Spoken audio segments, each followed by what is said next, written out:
You haven't seen that movie yet, have you, Sam? What? Yeah, you haven't seen that movie yet, Mrs. Torrance. Alex and I went to see it in the movie theater on Halloween night. Oh, that'd have been great. Awesome. That's the movie The Shining I keep telling you about. Oh, yeah. I read part of the book, so can I watch it now? How much of the book did you read? I got a little over 100 pages after Room 217. Like after the entire incident with that, got a few pages past that. What was in room 217? Some lady in a bathtub. She went up to the kid and tried to kill him. Okay. Sounds about right. Sounds about right. Was she hideous and grotesque? She started out beautiful and then turned into a zombie. Yeah, okay. That's it. All right, gentlemen. Which terrible, nightmarish horror will destroy us in the first 10 seconds of this chapter? I'm back. Alex the Optimist. Mrs. Torrance the Optimist. Ruthless pragmatism. Well, hey, man. Kyle nearly died in the first 3 seconds of last session. And then I did almost die. Yeah, it was hairy, man. That guy was he had some serious skills. He was strong and he was an awesome fencer. You know? Truly a nightmarish horror. Yeah. May he rest in peace. Yeah, I know. I was hoping someone would get a lucky swing on him and knock his ass out, but no. I think he posed more of a threat than that shootout at the freaking lodge. Did anybody die there? No, yes. Kyle died in that one. That shootout. There's usually... Maybe it's just me, but it seems like Kyle is always dying. It's always dangerous, man. Yeah. It's always dangerous. Someone's always. Yeah, Kyle, why are you always dying? Always dying. I'm done. I think Kyle's second to me though in the dying category. I think that's true. Lee is the one who's always dying. Yeah, man. I'm Through no fault of his own. No. I jump up and get in there, man. It's you know when you.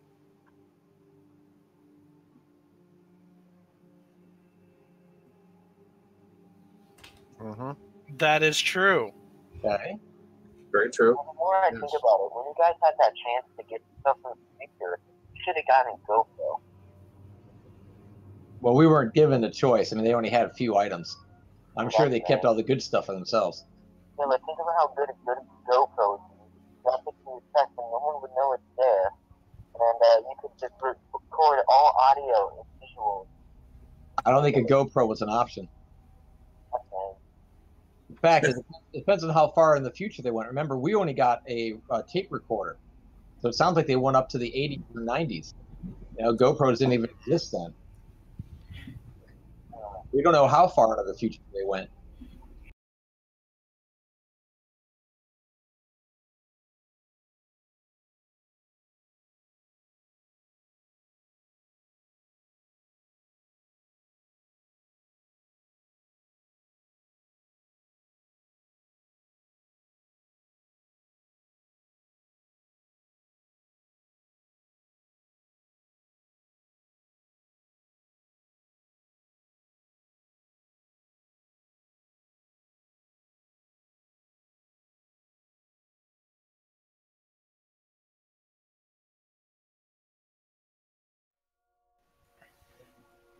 They're working on it. I'm assuming they're working on it, yeah.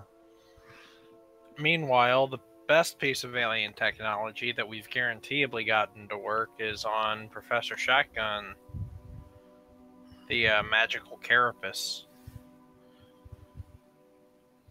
Yeah, those Migo were wearing, or at least one of them was wearing some kind of weird armor.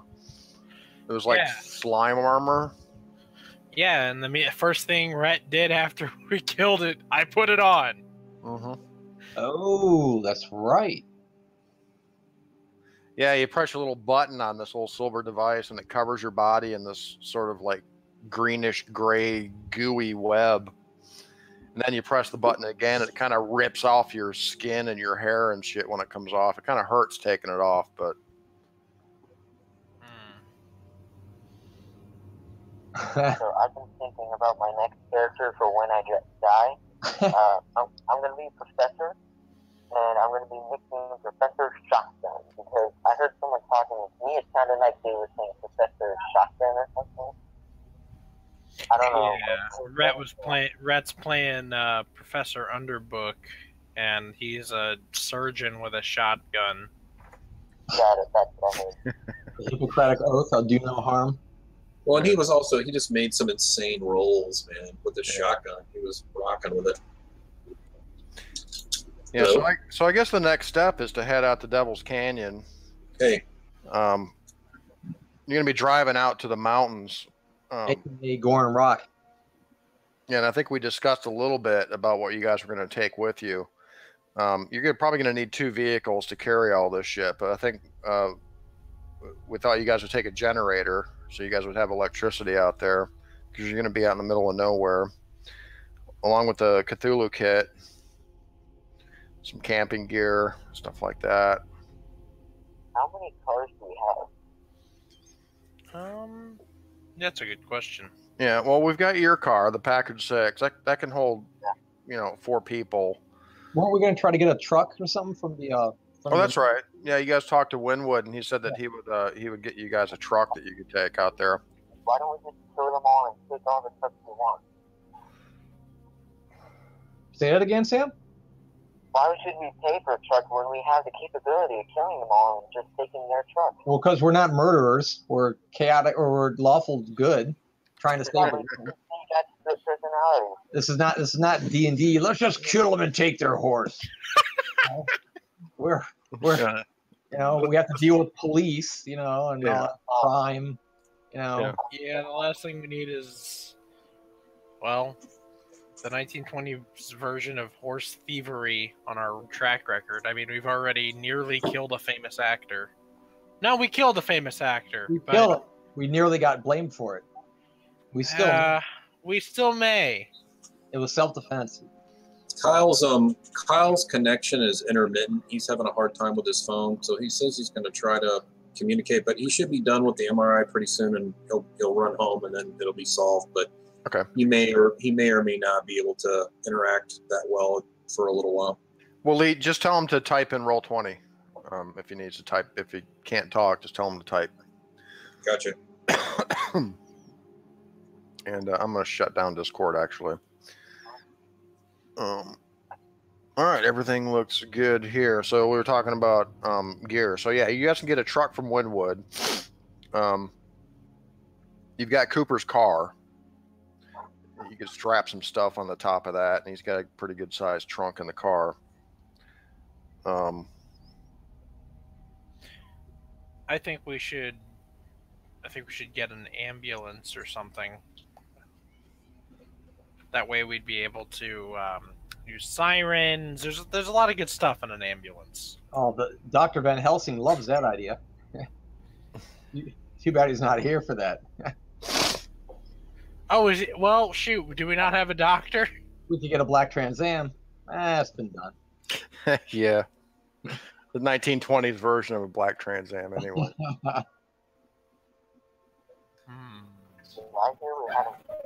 Nice. Alex was saying we should bring an ambulance so we could get out there and get the lights going, I guess, so we could slip through traffic like shot through a gun.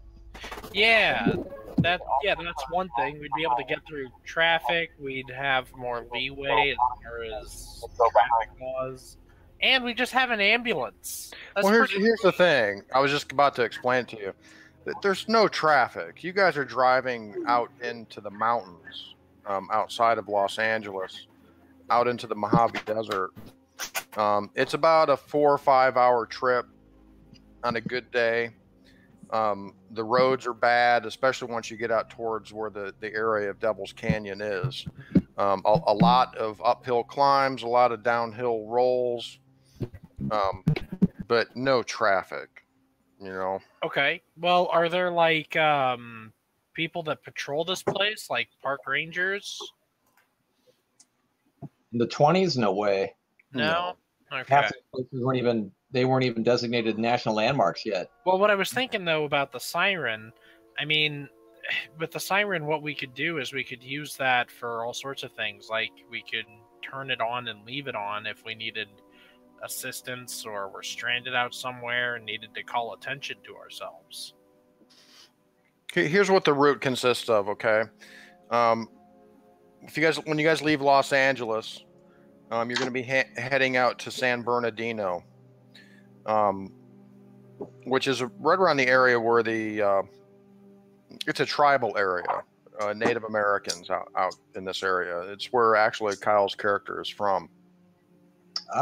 And then there's a road going out to Big Bear Lake, kind of squiggling up into the mountains.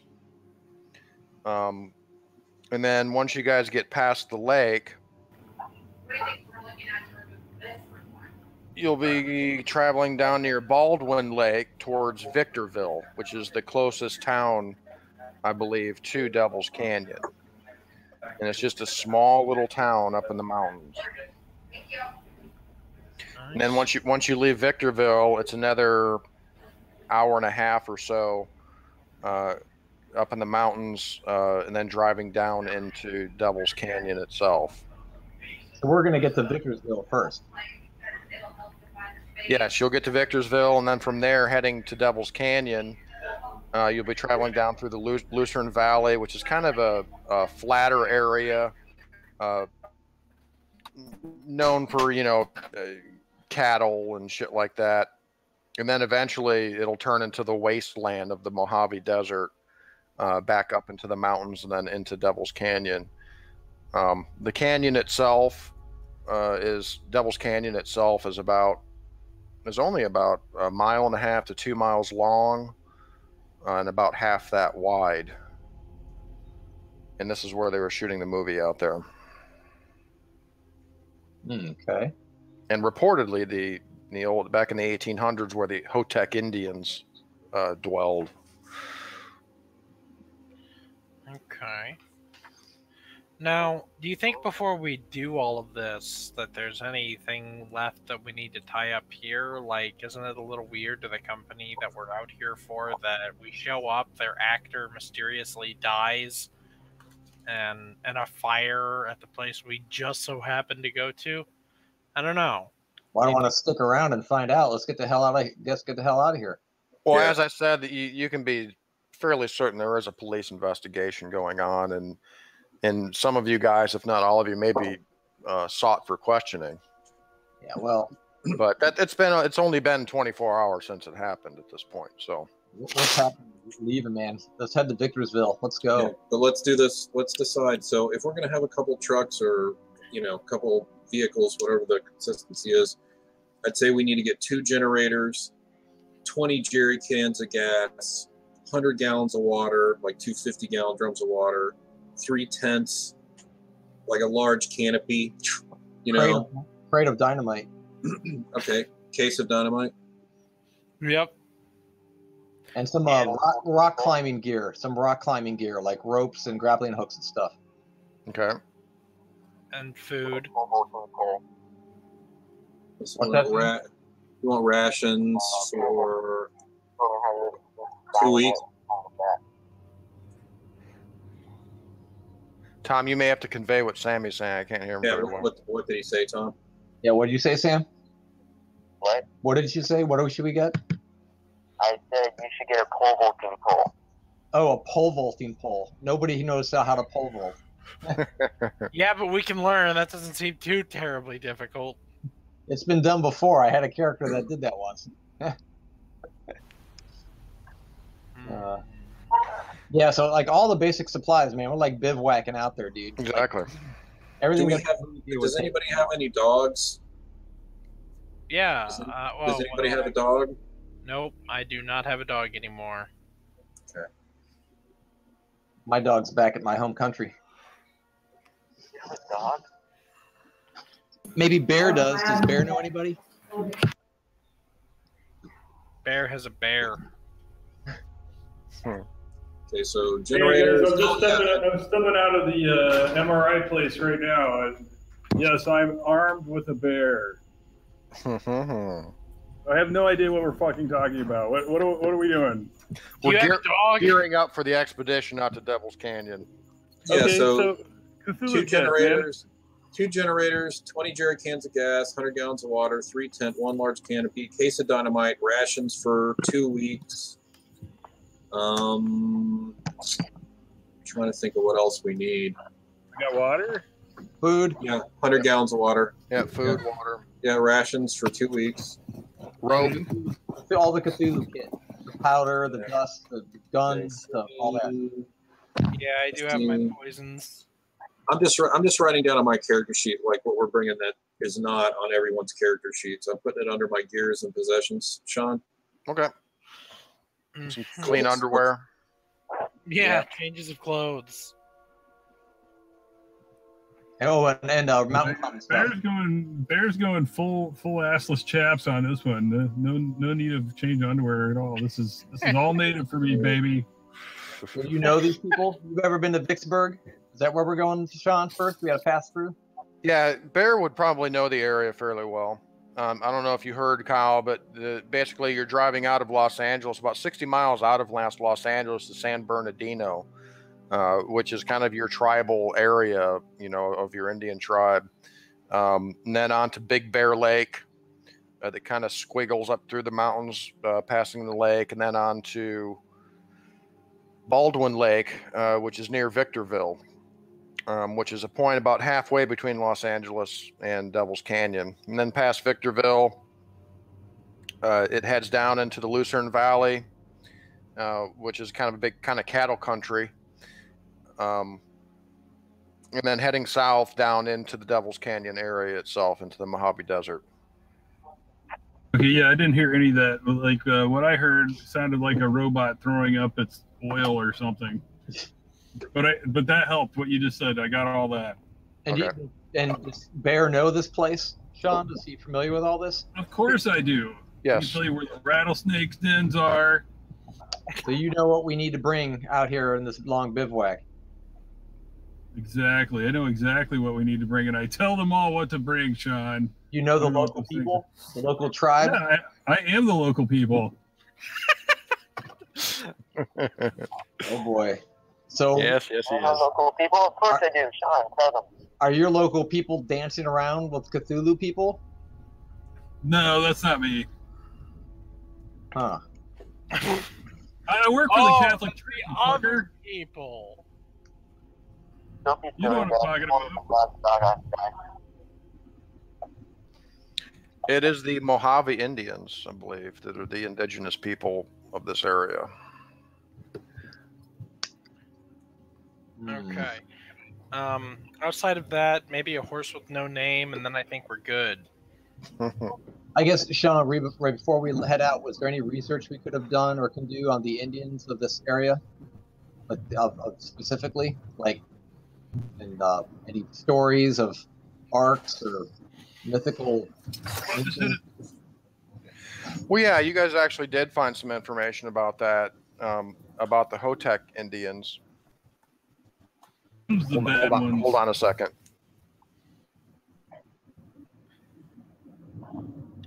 Okay. It's the Mojave Indians. Mojave, good. So for those of you that can, if you want to look at my character sheet, you can see what I've written down underneath my personal possessions for the supplies, or I can just read it off to you again. The Hotek Indians are thought to be extinct as of the mid-19th century, like the mid-1800s. They seem to have vanished around 1843.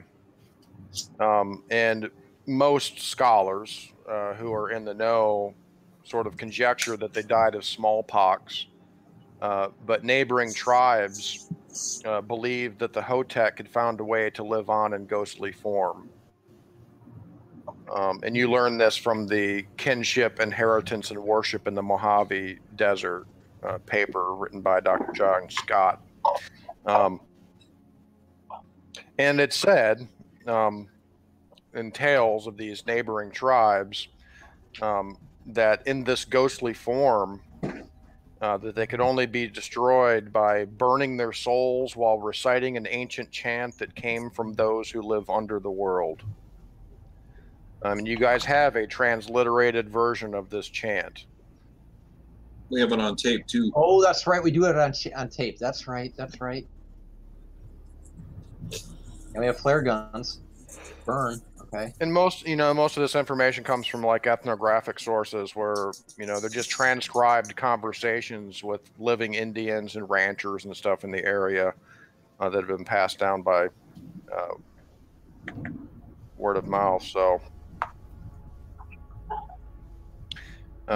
you guys also know that the Hotek Indians were outcasts that were banished by the Hopi Indians. And most other tribes in this part of the world hated the Hotek because the Hotek worshipped a corn or fertility god that they called the Black Beast.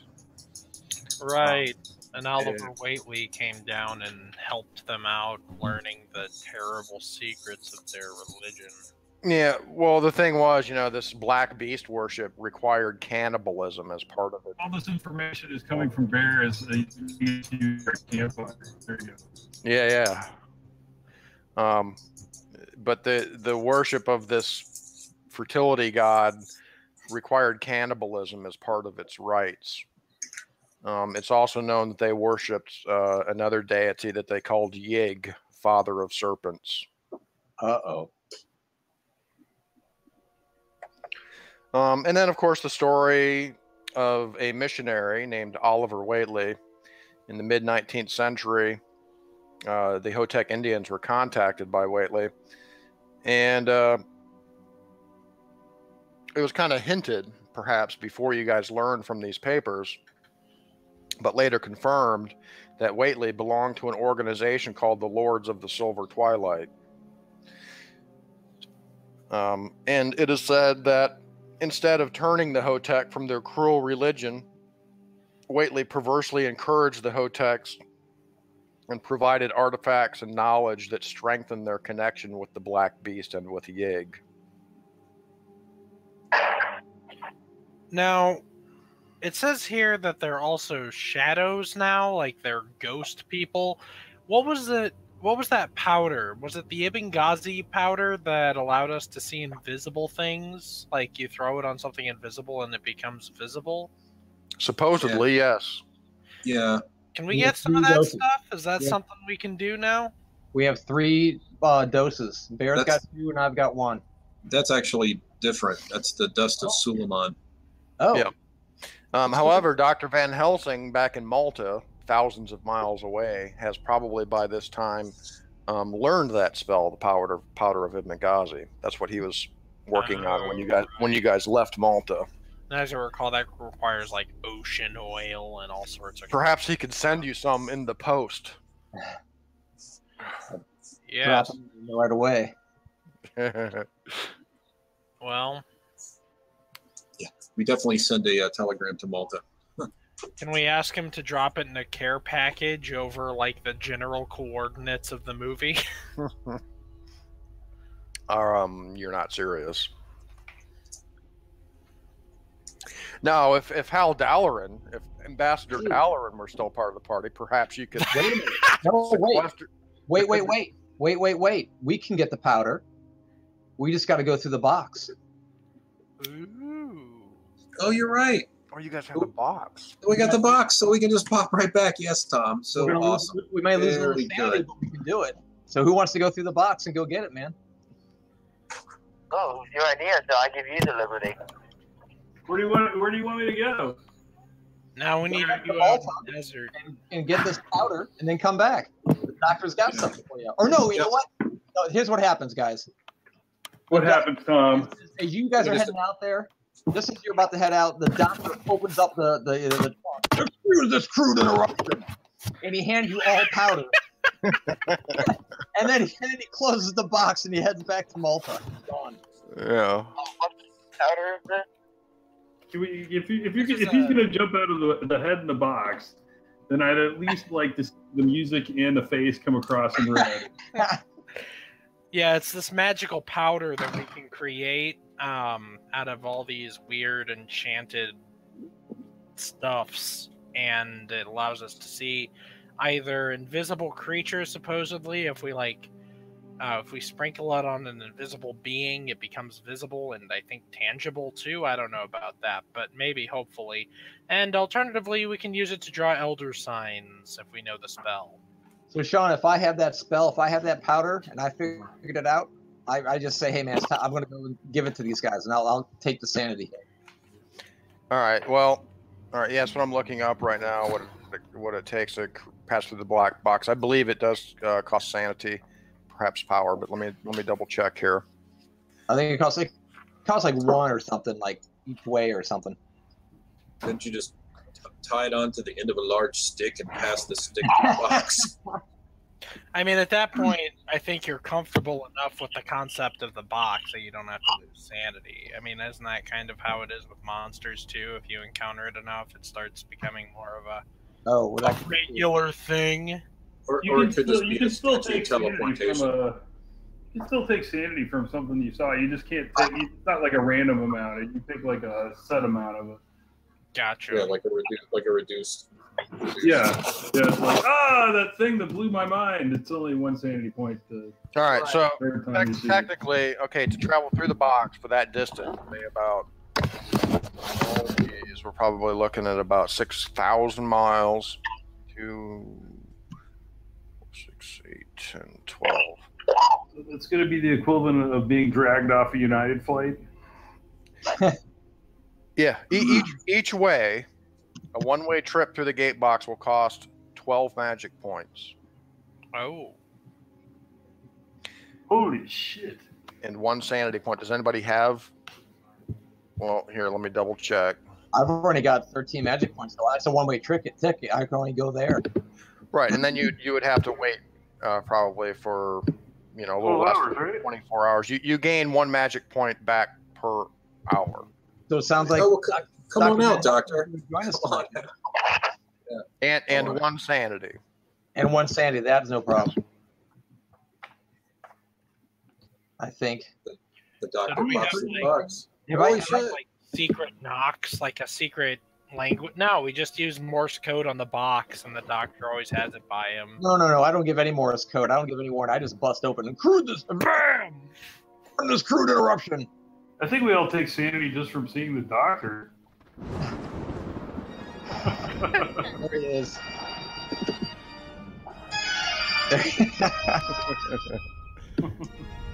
What is this crude interruption? The return. Where's my cocaine? If only you could see it, Sam. All right.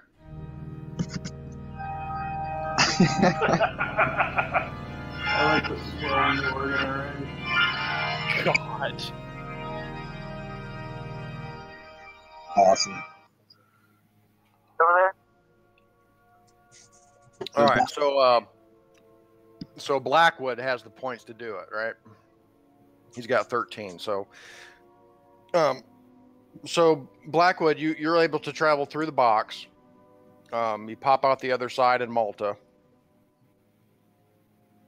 I'll make a note here to make the adjustments to Van Helsing's sheet for sanity costs and everything to create the dust itself. Okay.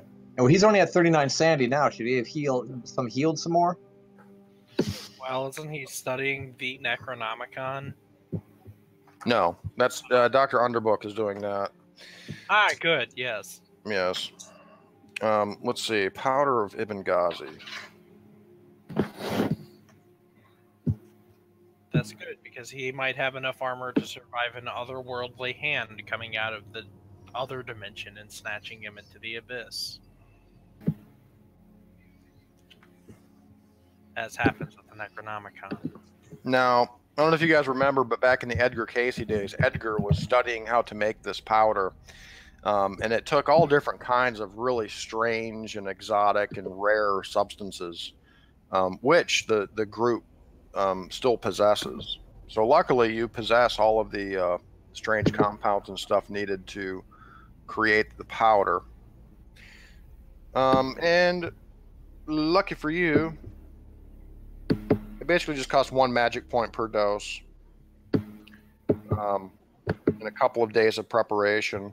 But time has passed, and it didn't take him that long to learn the spell itself, so I'll allow you guys to have a number of doses.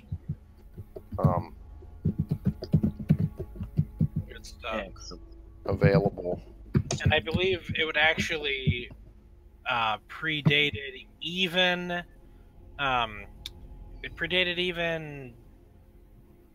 Wow, how did I forget my own character's name? Just said it. It predated him. It actually, Percy Fawcett was the first one to really get obsessed with this oil. That's what it was. Yeah, it was Percy who was studying this stuff. Yeah. But anyway, this, according to the Necronomicon, this powder supposedly makes magic. It magically makes invisible things visible. Who's making horse sounds? That's Kyle. Oh, okay. Sounds like a horse galloping. Yeah, hold on. It magically makes invisible things visible by blowing the powder against or over the invisible being. And of course, the powder must be compounded carefully according to exacting instructions. Although all that chemistry and biology for med school is paying off, Tom. Excellent. It involves all these special ingredients, which we actually have listed somewhere. I believe it's on Percy's sheet or Edgar's sheet, one of the two. But you guys have the material needed. And the powder, most likely, should be blown either from a tube or thrown over the target. And the Necronomicon also warns that the thing that is dusted stays visible no more than 10 heartbeats. Now, it doesn't say anything about making it vulnerable to the earthly stuff, right? We can't shoot a ghost with it. Well, that would just all be based on your conjecture as an experienced Cthulhu hunters.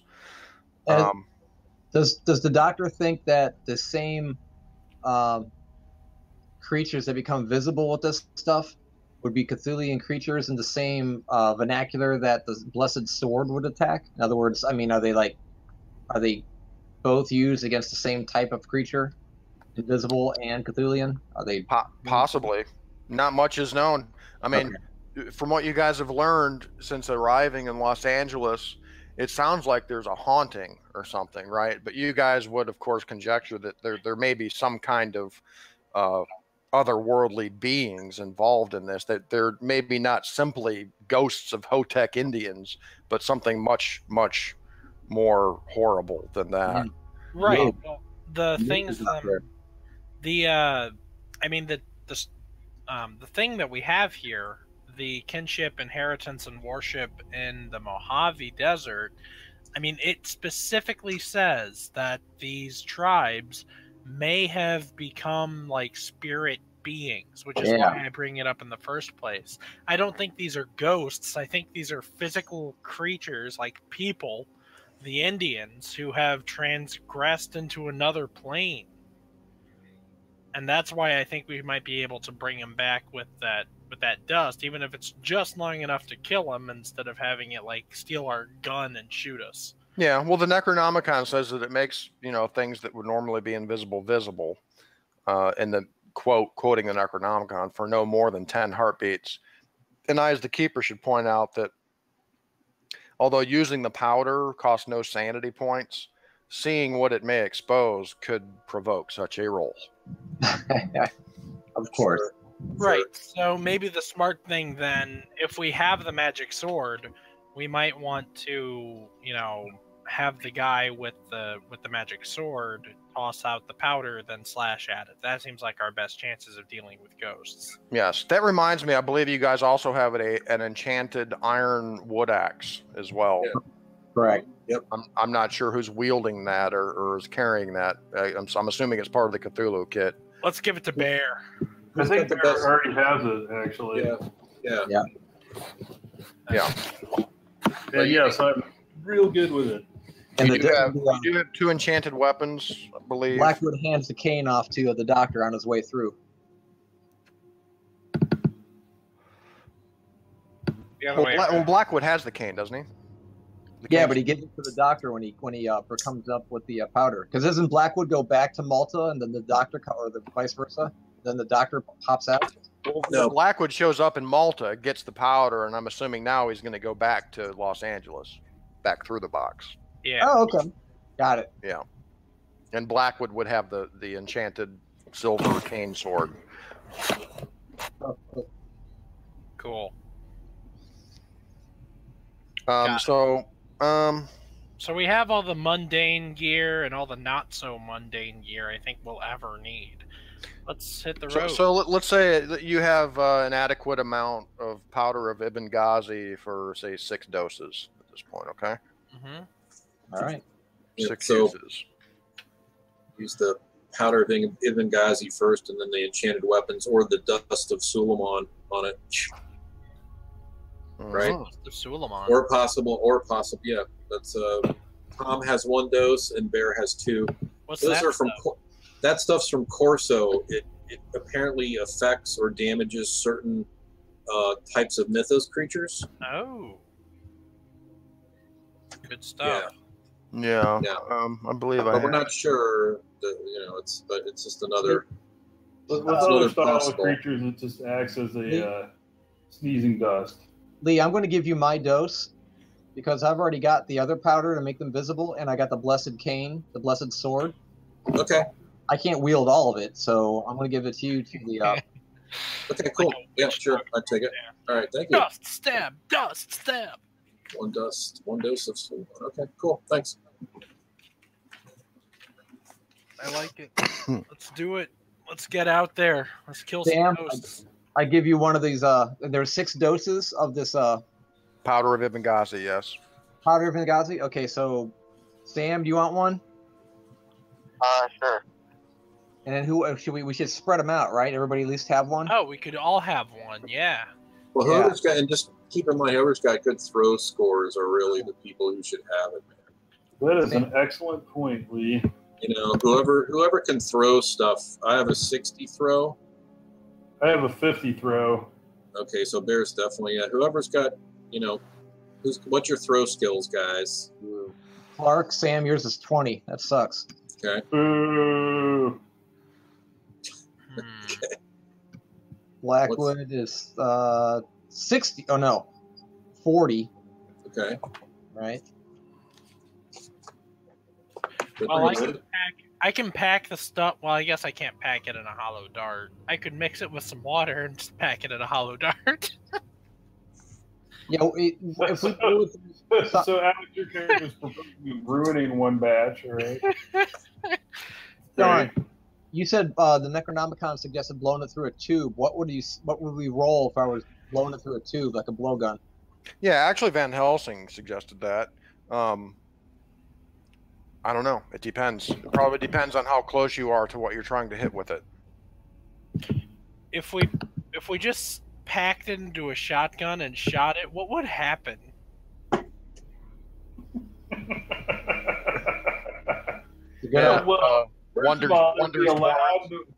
be a loud noise, and after that, a mess. Poof. You're like saying remove the pellets and put the powder in instead? Yeah, well, like both. Just pack it with the pellets and the powder. The pellets would expel the powder with the pellets. So, I mean, if it deals physical, if physical stuff can now hit. The powder was a very delicate mixture of chemicals. By adding sulfur and everything else that gunpowder makes up, it may not react well. I mean, realistically, the way a shotgun and a shotgun shell works, you might vaporize some of the material because of the That's a good point. Yeah, I do have a Colonel Morgan's air rifle. Poof, pew.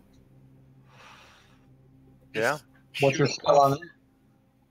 That would be 60%. That might actually work. Just like pour some of the powder ribbon Ghazi into the chamber, and that's what I was thinking. That sounds great. Yeah. So Bear's got a dose, I've got a dose, and then Alex has a dose, right? Yeah. Is that right? How many doses of that stuff do we have? 3, 4? 6. We have 6. Yeah. So Okay, so we can each have a dose. each Like, have 2 doses. And this is to be clear, the 6 doses, this is the stuff to make them visible. Correct. Yeah, you have 1 dose of the dust of Suleiman. I'm taking that. Dust of Suleiman. There are 3 doses of the dust of Suleiman. All right. And I've got, and then we're taking 2 each of the dust of Ibn Ghazi. Right. No, we're taking 1 each. 1 We each, have yeah. 6. Okay. Who's keeping the other 3? There's only 6. We have 1, 2, 3, 4, 5, 6 people, right? We have. Oh, each of us are taking 1. Okay. Yeah, we have Blackwood, Jean-Luc Desmont. Wow. Okay, Jean-Luc de Montmorency. Yes. Laval. Bear. We've got John Law. We got Clark Cooper, and we've got Torrance Garraby. So that's 6. We got 6 doses. If we get split up, Scooby-Doo style, we have a defense. I'm going to call an audible here, and we're going to say Johnny Law is trying to track down Edgar Casey at this point where you guys are doing this since he's not here. All right, we have 1 extra dose. I'll take it for my air rifle. Yeah. All right. Yeah, so we've got Blackwood, Garraby, Ruslanovich, Cooper, and Jean-Luc. Jean-Luc de Montmorency. Yes. All right, let's do it. I steal everything. We head out. All right, so you've got the Packard Twin 6, which can seat 4. And then you've got the pickup truck, which could seat 3. So I just need to know, like, who's riding in the car, who's driving the car, and who's riding in the truck, and who's driving the truck. Who's got drive skill? Anybody? I do not. I will boo myself on that one. Boo, my drive skill sucks. I have 10% more drive than the average Joe. I have 30% Holy, drive. you're Mario Andretti compared to everyone else, probably. Sam, what? Except for Jean-Luc. I got 3%. 30? 40. Folks, Clark's got 40%. All right, we're the 2 drivers. Woohoo! Alex, all right, go. Clark and Alex are driving. Clark, you're driving the truck. I'm driving the truck? Yep. Oh, no, you're driving your Packard because it's your Packard. Okay, so Yeah. Clark. I don't know who these guys are yet, so. Yeah, you met these guys. They were half of these guys. These were the guys that were at the movie theater with us when we got stabbed. Yeah. Oh, okay. And then the, well, I don't know. Maybe we should have the better driver on the truck because that's kind of the payload. That's where all of our stuff is. Okay, so I'll drive whatever I'm needed to drive. All right, yeah, you can drive the Packard. I'll drive the truck. Let's hit the road. all right, Clark's driving the truck. Clark's driving the car. And I now just need to know which vehicles Jean-Luc, Bear, and William Blackwood are riding in. Blackwood will be in the truck. Okay. Bear will be in the truck. Okay. So the truck's full up. I guess that leaves Jean-Luc in the passenger seat of the car. Yep. Yeah. Good stuff. It's perfect. Yeah. And as you guys are traveling, is the car in the front or is the truck driving in the front? Car. The car. So car in the front? Yep. Car in the front.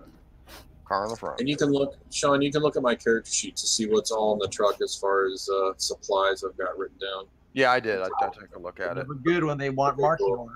It's not a good sign. I just need to know. I'm sure you do. We're almost like doing a historical simulation here. So, all right.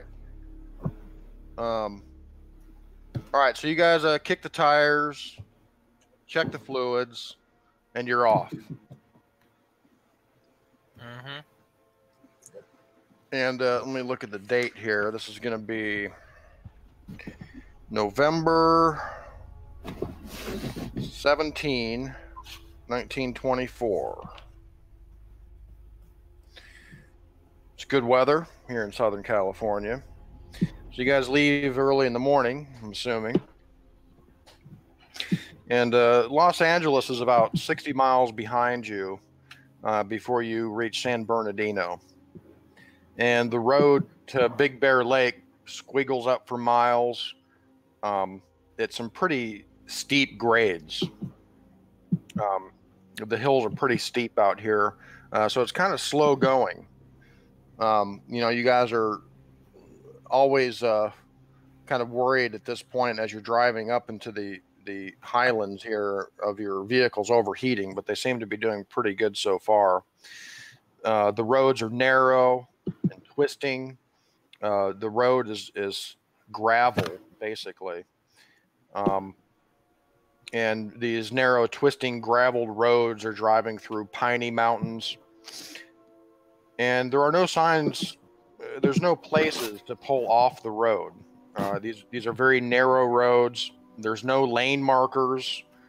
And a couple of times you guys get behind a slow vehicle, like a farm, you get behind this tractor and you have to kind of work your way around the tractor. And a couple of times you encounter other vehicles on the road that you have to pass. Once you get up to the top of these steep inclines, you reach what on your map is called the Auchenberry Grade. And this grade is now hurtling down from Baldwin Lake towards Victorville at inclines up to 18%. So you guys are downshifting your vehicles, in first and second gear in most cases, slowly going down these inclines.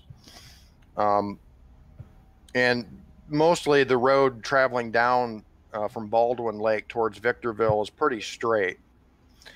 And for you experienced drivers like Clark, it's probably not too hard. But Mr. Gearby, you're having a little trouble. I mean, you guys can smell your brakes burning. So you have to kind of stop and let your brakes cool off for a little while, a couple of times going down these steep inclines. And at this point also, now and then, actually maybe twice down this long straight road that's traveling downward at a steep incline, you see the glint of wrecked vehicles off the side of the road catch your eye a couple of times going down. And at the bottom of the grade is the Lucerne Valley. You see foraging cattle off the side of the road for several miles. But these narrow, gravelly roads rapidly begin turning into a wasteland and desert as the valley broadens to your east. You come to an intersection, and according to your map, it says you should turn right off of the road to Victorville, and then you head south into the valley, not far from the forlorn mailbox of the Box S Ranch. For a couple miles going down, it's now just a dirt road traveling out into the desert. And after a couple of miles, the land breaks up and it starts becoming very rocky and hilly. And the dirt track narrows and steepens. And the drive continues for most of an hour. And the road's kind of hemmed in by these weird shapes of Joshua trees and bushes and cactuses that are full of long whitish thorns. And an old barbed wire fence occupies first one and then the other side of the roads. You can see drifts of tumbleweeds stacking up on these barbed wire fences, which kind of narrow your vision all the more. And eventually, now that you know that you're probably not too far away from, you can see in the distance, the hills begin getting a little higher, and you realize on the other side of these hills is the Devil's Canyon.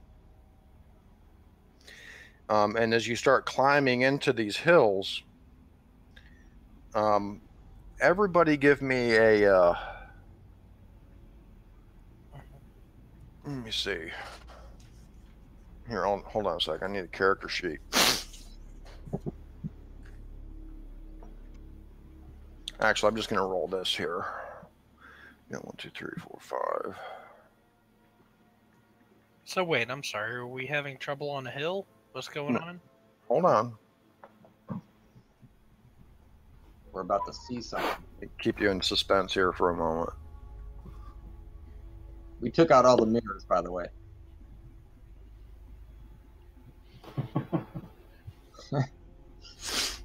Gotta protect ourselves from the witch. Yeah. Hey, Kyle, can you hear me okay? Yeah, can you hear me? Yeah, I can hear you fine.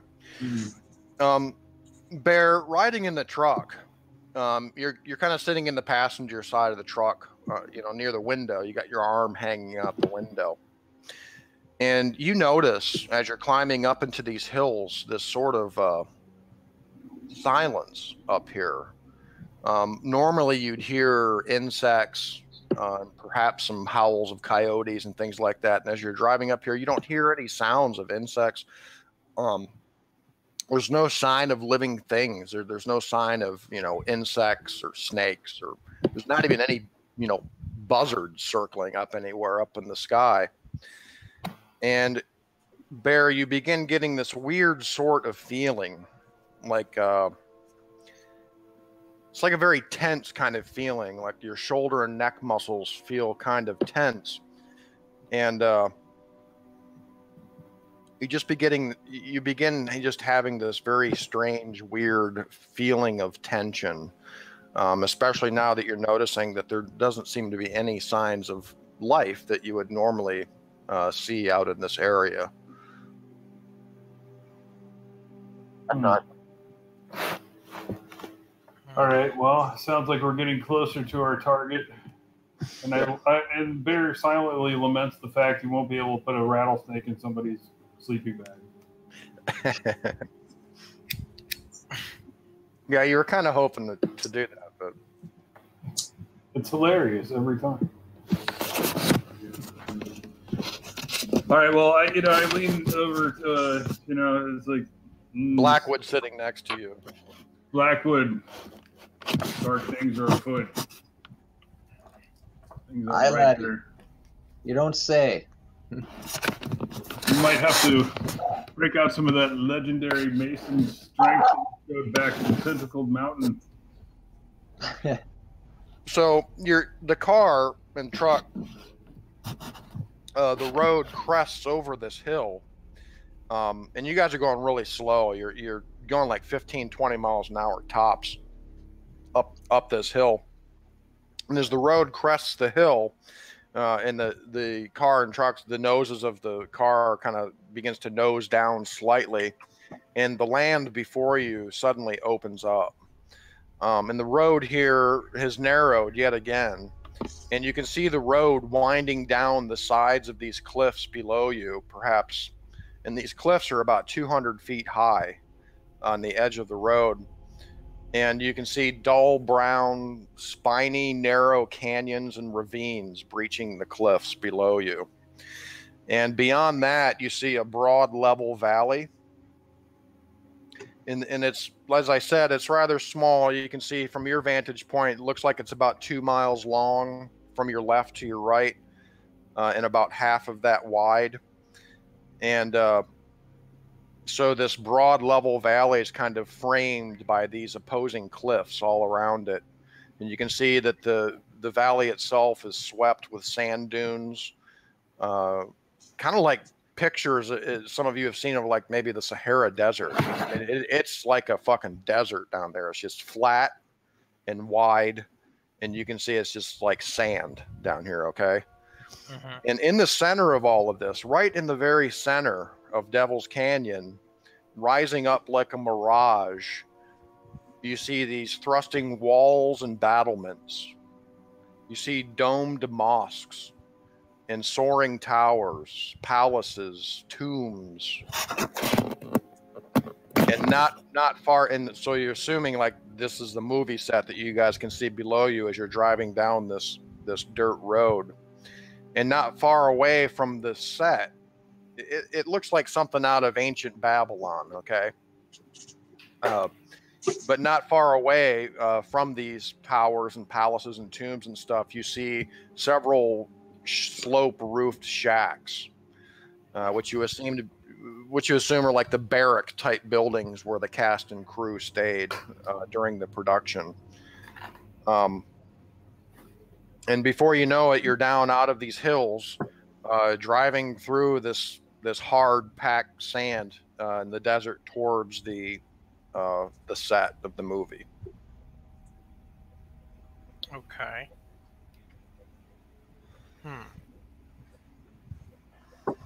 So with the exception of the movie set that's down there, Sean, the rest of this looks familiar to Barry? Yeah, you've probably been here at least once before in Devil's Canyon. But there were insects then, right? Yeah, I mean, I know that there we're should not out be. of the vehicles yet, but once we get out, I mean, you should at least be seeing like some horny toads out here, but you're not seeing any sign of life at all. You would expect to see some eagles or buzzards or something flying. You know, you'd expect at least see some birds out here, some birds of prey, because the sky's wide open out here, and you don't see a single bird, no insects, no lizards, and of course no plant life either. What time of day is it? At this point, it's about 1 p.m. Okay. And it's hot. The sun is almost unbearable, you know. And the vehicles have gotten pretty hot in the drive. Luckily, they've been well maintained, and you guys have arrived safely in Devil's Canyon. Let's get down into the barracks. We can pitch like a camp ourselves. You know what I mean? We don't have to stay in. We don't. Well, no. We don't have to stay in the barracks per se. You know, we can have a campsite and we can go out from there. In case it's possessed or something. Yeah, I mean, I do. You know, if you look, I've got tents and generator and. Yeah, who knows what kind of crazy desert nomads live out in that place that's abandoned. I got barbed wire and posts and some stuff too, so we can build ourselves a little camp, like right outside maybe of the area. Yeah, when I say these outbuildings, these kind of sloped roof shacks, they're not small shacks. Okay, a couple of the buildings are rather large. It looks like they could easily house at least 200 people. So there are a couple of big buildings here, with several outbuildings kind of outlying that, and they're all about 300 or 400 feet away from the actual set of the movie. Are they new construction building for the movie? Yes, they are. The set itself looks like it's fallen into considerable decay in the last 4 months or so, as they were last used.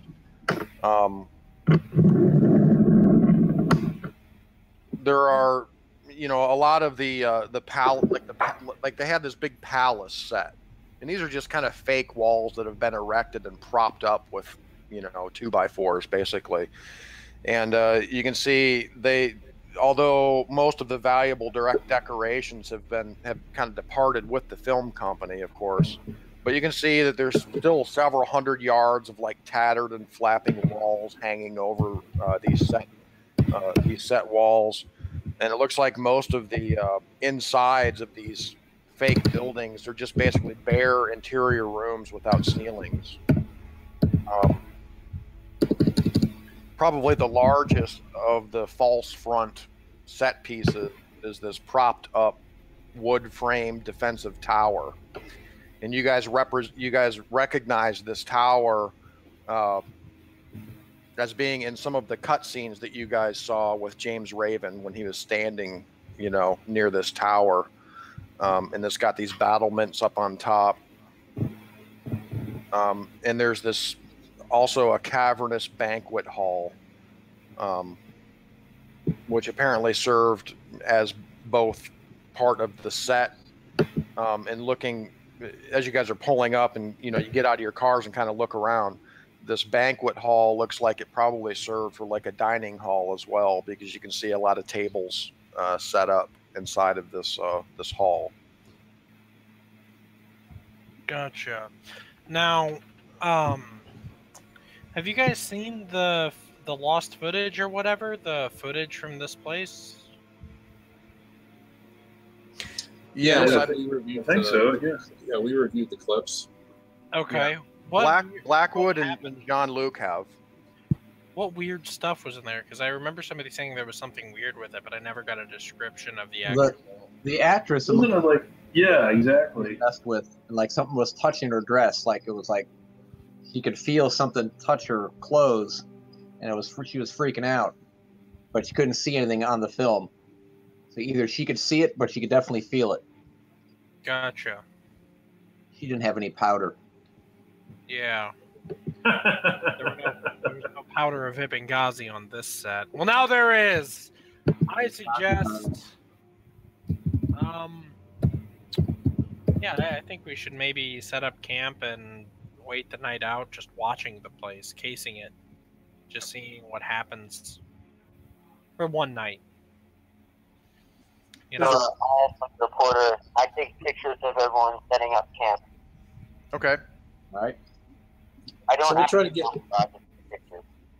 Nice. Is there a place where we can? Is there a little rise or a little plateau we can get up on, Sean? Only on the edges of the actual desert area of the canyon.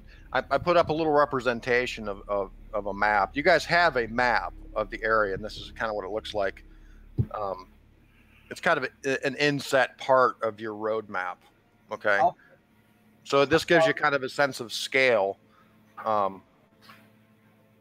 If we set up the case and we like camp like on the outside in the hills and look down on it, how far into the middle of the desert is that? Is that a mile or is that 10 miles? What is that?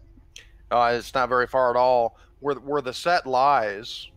Here, let me put a mark in there. I see 1,000 feet right there. Oh, okay, that's not. Yeah. So Oh. so the set lies about right here where the black square is. Okay. Mhm.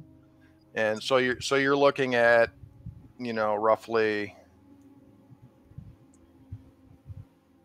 600-700 feet from Okay. where the set is to the edge of the bluffs up here. Oh, that's okay. That's and not- down here. So it's the canyon itself is rather small. The width of it is, and I guess it's about 1.5 miles, maybe close to 2 miles long.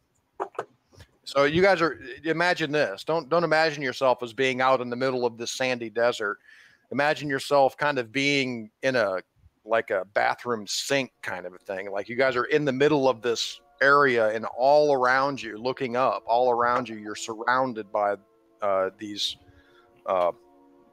bluffs and these jagged rocky hills. Right, Like like a ritual valley. like a crater. Like a crater. Okay.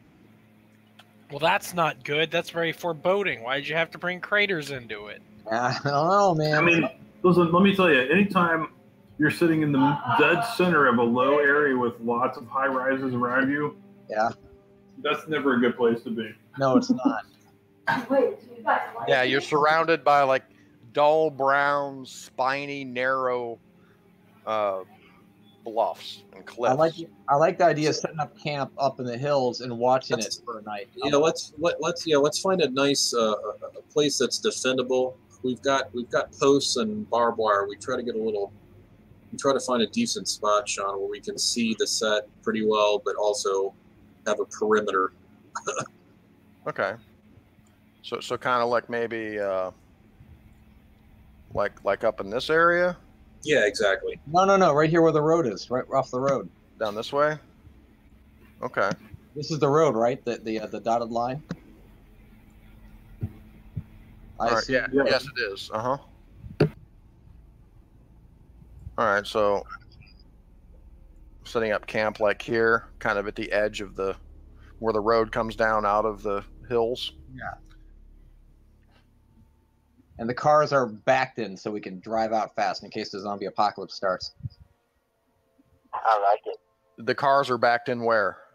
They're backed in so that when you get in, you can just go forward down the road out. Okay, so you guys have the cars near you where you're camping down here. They're near us and they're aimed, down the road. Okay. You get the car and go. Okay. Got it. And what did you say about barbed wire, Lee? Yeah, if you look at I got a lot of spools of barbed wire and gloves to handle it and 30 posts. So we'll create a little, and 3 big tents and a canopy and stuff, generators, gas, all kinds of stuff. So we'll set up a camp. Okay. I'll create a little square out of the barbed wire and we'll have a little entrance and, Good set up stuff. the tent, set up the tents, set up the generators. I've got 3 big area lights. If we want to use those, we don't have to have them on, but they're an option to turn on if we need them. I got enough wood for a big fire. I got about 20 cords of wood. So we can have a big Would fire. coyote stuff even be out here? Just out of curiosity. Well, I suppose Bear would point it out to you guys. You're not seeing any forms of life. You're not hearing any forms of life. Normally, you should at least hear some insects. At least up in the hills here. No, you're not. You should be probably hearing some coyote or some, some calls of the raven or whatever. But you're not hearing anything. You're not seeing any animal life whatsoever. Hey, here. Sean, just for Bear, since I'm familiar with this area, is that how this area has always been? No. Okay. Like I said, you should be seeing some horny toads. You should be seeing some buzzards, perhaps the occasional eagle, birds of prey. At least you should be seeing, but you're not seeing any beetles, no bugs, no horny toads, no lizards, nothing. And it's kind of weird. Answer this. What's that, Sam? You should take advantage of this. No bugs, which means you can do stuff a lot faster. Yeah. All right. Yeah, Clark's just kind of like nonchalant about it. He's like, no bugs? That's good. Lizards? I hate them. That's right. That's right. Finally, bug free. I love this place. All right, so you guys set up camp near the road there on the first night. As it begins getting dark and you see the sun begin to set behind the hills, the sort of sense of silence and stillness becomes very apparent. And now all of you begin getting this sort of feeling like, because I'm sure like a couple of you guys have like binoculars, and you're kind of looking, out there into the canyon, checking out the set and something like that. You're not seeing any movement that, and it's just, except for the crackle of the fire that you've built, perhaps the muttering voices of the investigators talking, amongst each other. There's no sound. It's very silent, very still. And all of you begin to start getting this weird sense of tension. Your muscles begin to feel tight and kind of a little sore, So Jean-Luc will break out a bottle of scotch and be like, that'll help. There's too much tension. Yeah. He pours everybody a drink. Yeah, so Jean-Luc breaks the ice with some scotch. He'll start talking about Paris, some of the cafes there, the women. Okay. Awesome.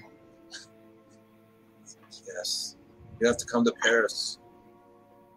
So the night passes uneventfully. I'm assuming that you guys, for the most part, try to get some sleep, right? Like maybe take some watches. Take shifts, Yeah, take shifts. The night passes uneventfully, and it gets, except for Bear, for the rest of you, you're kind of surprised at actually how cold it gets out here at night. It dips down into the 40s, mid 40s at nighttime out here.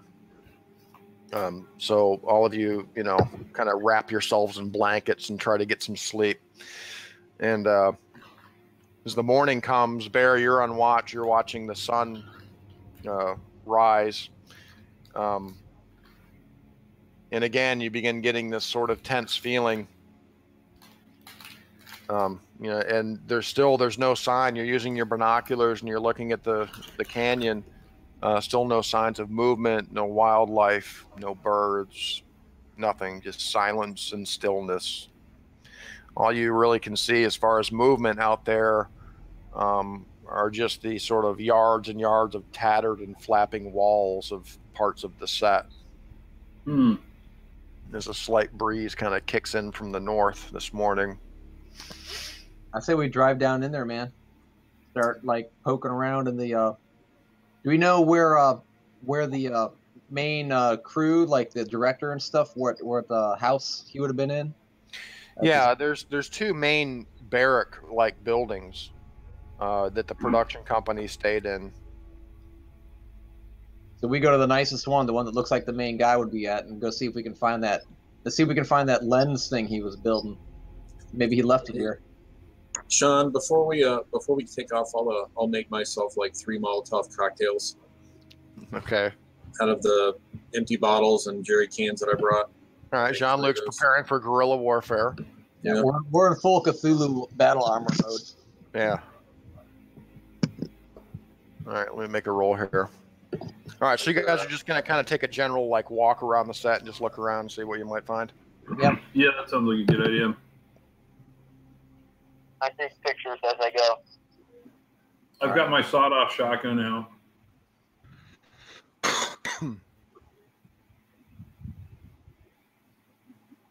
I have my time gun. And I guess down here, let me take a look here. I mean, there's no police. I could take my Thompson and my sawed-off shotgun. Oh yeah, man. Take your Thompson for sure. All right, so Torrance is walking around with his Tommy gun, the Chicago typewriter. For sure, yeah, man. the Tommy gun and the air rifle. I don't know if I can fit my sawed-off shotgun anywhere, but if I can, I take it. Okay. So you guys are searching around, and as I said, many of the set structures are just propped up walls with bare interior rooms. They don't have ceilings or anything, and they just kind of jut up out of the desert here. The barrack buildings, there's two main ones, two big ones, and then there's about 6 buildings besides that, kind of surrounding the barracks buildings. And Jean-Luc, in an adjacent what apparently was an equipment storage shed to one of these barracks buildings, you see there's some bunch of crates in here. And most of them are filled with things like tools, nails, hammers, this kind of stuff. Right. But you find this crate, one crate, kind of buried under 2 of these other crates. You pop it open, and inside you see what appears to be an unloaded .22 rifle, a couple flashlights, and then a fairly large wooden box. And as you open the wooden box, inside the box appear to be 3 strange-looking camera lenses. Bingo. I'm like, come over here, gentlemen. Look. Get Clark over there, man. He's the camera guy. Look at these. Look at what I found. Clark, what are these lenses? These lenses. They do something special. Well, let me describe them to you first. The reason why they're kind of strange is because they're rather long. There's 3 of them. Each lens is kind of like a barrel that's 2 feet long, 6 inches in diameter on one end. And the other, and it kind of narrows towards the other end, and the smaller diameter end has threads on it. It's almost like you could fit it onto like a motion picture camera. So Clark, as you're looking at these lenses, looking through the lens from the camera end that's threaded, everything appears to be sort of a very dark shade of blue. And as you're looking at it through it, it kind of darkens your vision. You're kind of looking around out into the canyon through this lens, and everything has this very dark kind of shade of blue to it. So you turn the lens around and look at it through the other end, the 6-inch diameter end, okay?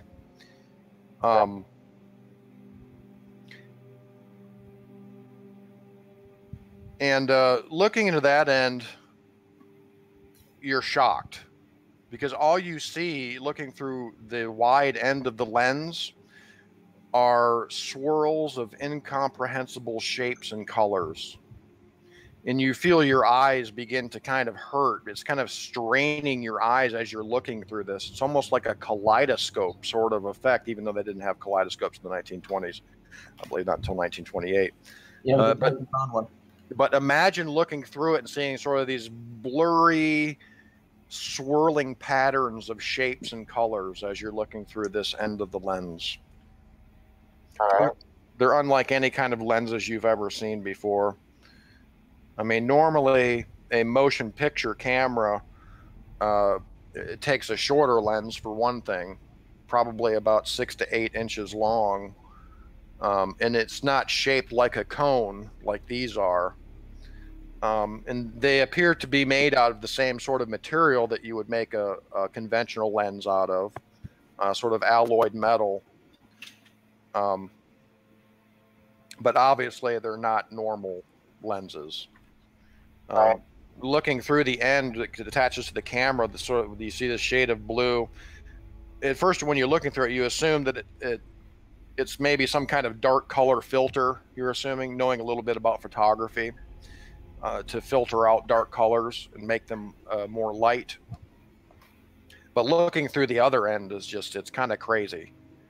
It's almost like there's something like alive inside the lens because it's moving. Okay. And it's hard to look at it for too long because it kind of strains your eyes. Does it feel like inside the lens, does it feel like there's liquid in there or something, or does it feel like it's moving around, or or is it just air? Just from feeling it, can I feel like water slosh around, that kind of thing? No, you don't feel anything sloshing around in there. So let me ask you: Does anybody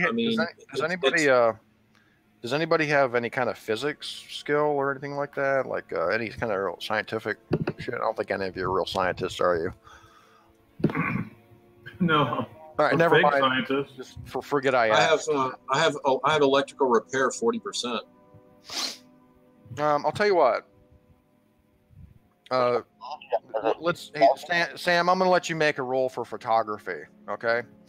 But it's going to be I'm going to require a hard success on that.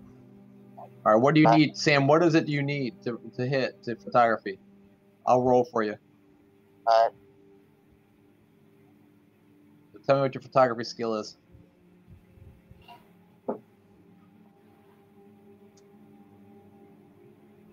Actually, can I hit his character sheet and do it? Yeah, you can open his character sheet, Sean. You can open his character sheet, Sean. Yeah, you can use his character sheet. But can I actually roll on it? Yeah. If I hit the... Oh, okay. Hold on, Sam. I'm going to roll for you. Hold on. Yeah, we're all friends here, so everybody has access to everybody else's character sheets for times like this. Who's photography? I don't know. It'll be down in the blank spaces towards the right, I believe. It says art craft photography. Got it. 50%. I'm rolling the green one. Roll the green one. Here we go. Oh yeah! Extreme success. Extreme success. You're rolling 8. You can check that skill. Check that box. All right. Yeah, check photography. So here's what you gleaned from inspecting this lens a little closer, Sam. Number one, in order to learn kind of more about the makeup of this lens, you would probably have to take it apart. 2, upon inspection, it does not, the arrangement of the lenses inside of this, it's very unconventional for a lens to be cone shaped, for one thing. Okay, the arrangement of the lenses inside in the colors that it produces from looking in the one end of it, you're guessing that the lenses are combined with some sort of maybe prisms or something like that inside of the device. But in order to really kind of understand more of how it works, you'd probably have to take it apart. But it does not seem to conform to any kind of conventional laws of optics that you know. Okay. There are 3 lenses, though, you said, right? There are 3 of them, yes, and they're they're all identical. They're all identical. Let me ask you this, though. They don't have to be attached to a motion picture camera to look through them and to use them, right? Correct. If you're just looking through them, you're seeing, as long okay. Gotcha. You Yep. just look through the threaded end. Yeah, looking through the wide end shows you these incomprehensible shapes and colors. Looking through the narrow end, it just creates sort of this very dark blue filter on everything. Right. Although it does look like it is threaded, it looks like it could be hooked up to a camera. Right. Okay. So do we want to keep these in the box for the moment, guys? Or perhaps even a projector. I want to look around with them. I want to. Do we have a camera or a projector we can set up and use and turn on with our generator? I believe you guys have a projector, yes?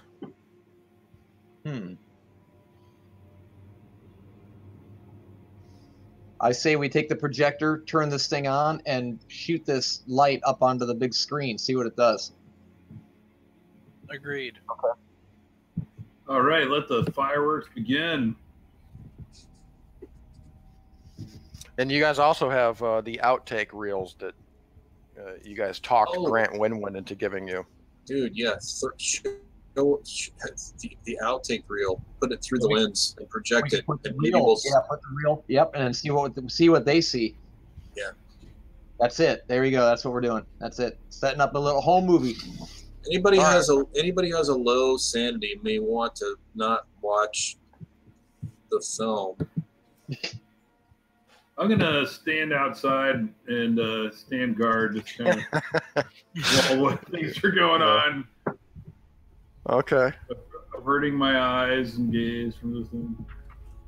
All right. So you guys find a sort of a back room in the barracks where you could shut the door and get some darkness in order for the projector to work. And Clark, you set up the projector. Everybody has a seat, and you kind of thread the film into the feed and turn on the projector. All right. The first scene of the outtake, again, seems to be sort of an unremarkable shot of several scimitar-wielding dervishes charging across the desert toward a gang of rival warriors. And in the background, you're getting this sort of bluish sheen in the overall picture. As this is being projected onto the wall, it's sort of this bluish filter thing that seems to be kind of working.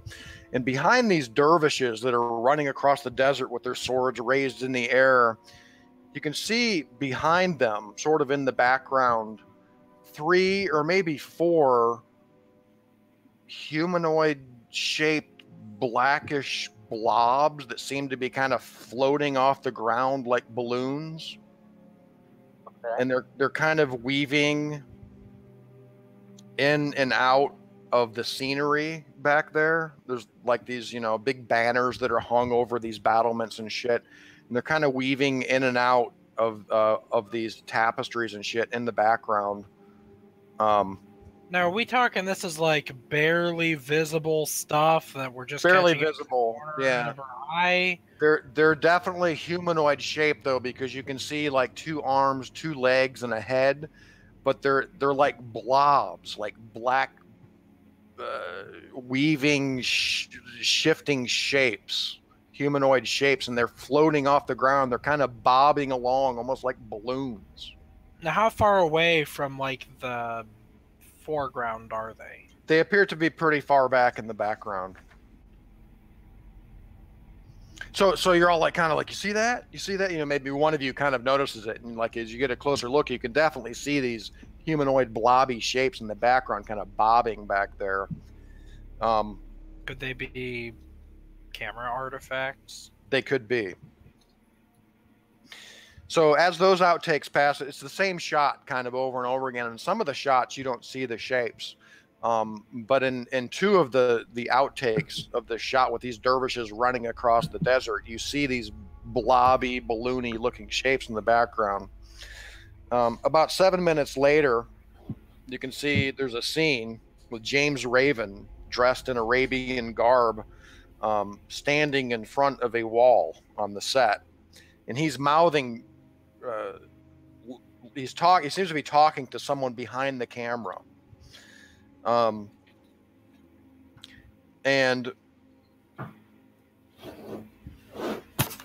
this is a silent film, right? It is silent. Yeah, no sound has been dubbed into the film yet. Okay, so it's going to eventually be a talkie, but it's not a talkie yet? Exactly. Okay, got it. Otherwise, I would say it would be weird that he's even talking, because then there'd be like text, right? Yeah. Okay. So you see James Raven, he's talking to the camera, and then the film kind of, you know, there's a moment of blackness, and then it goes into the same scene, and he seems to be mouthing lines now as if he's acting, you know, to the camera. And then there's blackness, and then there's the next cut. On the third cut of this, standing next to James Raven, you see this hideous-looking bipedal humanoid thing standing in full view, in full light, next to James Raven. It's got rubbery, jet black skin covering its body, and its head is sort of like a canine, and the eyes, and it. What's strange, what strikes you almost, I mean, you see the shape. What really strikes you though is this is a black and white film, right? But you see that its eyes are red on the screen. There's like these, almost like a pulsating reddish light in its eyes, and it's got this wide mouth filled with rows of shark-like teeth. It's got this kind of long tapering nose, and its limbs kind of terminate in these gross appendages. Its feet resemble like the foot of a man. As you guys are looking, you can see that it's actually floating off of the ground, about 2 feet off the ground. It has man-like feet, but its hands, its arms, or what can best be described as arms or appendages, end in crab-like pinchers. Crab people. Oh, God. I need everybody viewing this film first to make a sanity check. And it doesn't just like blink up on the screen for a second. It stays there staring at the screen. It's actually looking at James Raven. It's standing about 5 or 6 feet away from him, and it's just hovering there next to James Raven, looking at him. So you're looking at this thing kind of in profile. My God. Need everyone to make a sanity check that's viewing this. I make it. Okay. I'll get you, Clark. I succeed. I did not make it. Ooh. Clark, you fail. Bear's just outside listening to the scream start to peel out of the viewing room. All right. For those of you who made it, You needed a 7. For those of you who made the test, lose 1 sanity. For those of you who failed, lose 1d4 plus 1 sanity points. Can you use luck? No. That's one thing you can't use luck points on. So if you failed the roll, you lose 1d4 plus 1 sanity points. So Sean and Luke lose 3. Go ahead and roll for Sam, Tom. Roll 1d4 plus 1. Ew. Okay.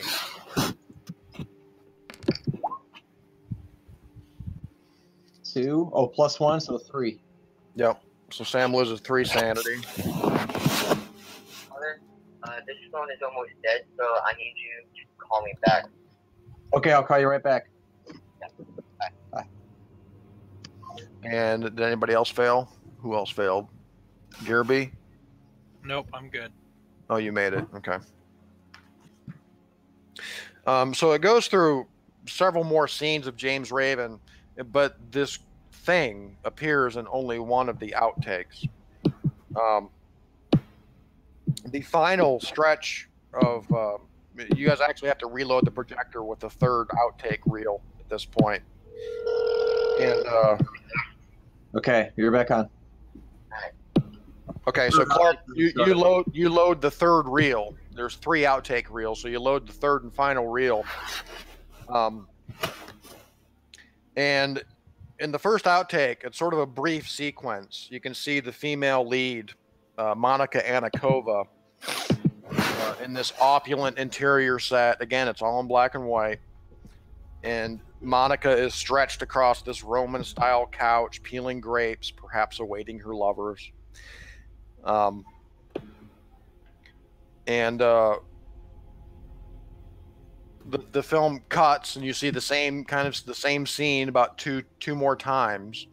And then on the 4th cut of the scene, at the end of it, you see 2 of these rubbery-looking humanoids climb through the window of the set behind her. You see this. Well, first you see this face appear in the window, and again, its eyes are like glowing red in the film, and it climbs through the window. It's followed by another, and you see them kind of float towards her, and they begin to rub their loathsome rubbery claws over her body in a very suggestive manner.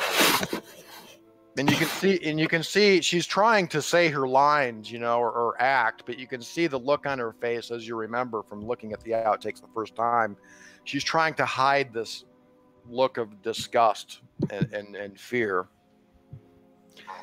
And you can see them both, like, rubbing their pinchers, on her body, and they're and they're looking at her like face to face. Their nose, and at one point, one of their noses is only about 3 inches away from her face. And the scene cuts, and then the next scene you can see starts with them already in the frame of the picture, doing the same thing, kind of rubbing her. And then you can see them float off the ground again and begin to float towards the camera, and both of them leering directly into the camera as the scene ends. Wow. So is this one that weird camera lens that we found? Yeah, we're taking the outtakes that we saw before. Now we're looking at them through the camera lens, and we're seeing these images that we couldn't see before. Well, we just watched them naturally. Is that the last one? Yeah, I need everybody present watching this to make another sanity check, please. Oh. I better make it. All right, I'll go Blackwood first. Another sin. I hyper fail. Ooh, I major. Oh, I failed too, I think. Wait a minute. Did I fail? First one is your the first one there. No, that was a con roll that you rolled.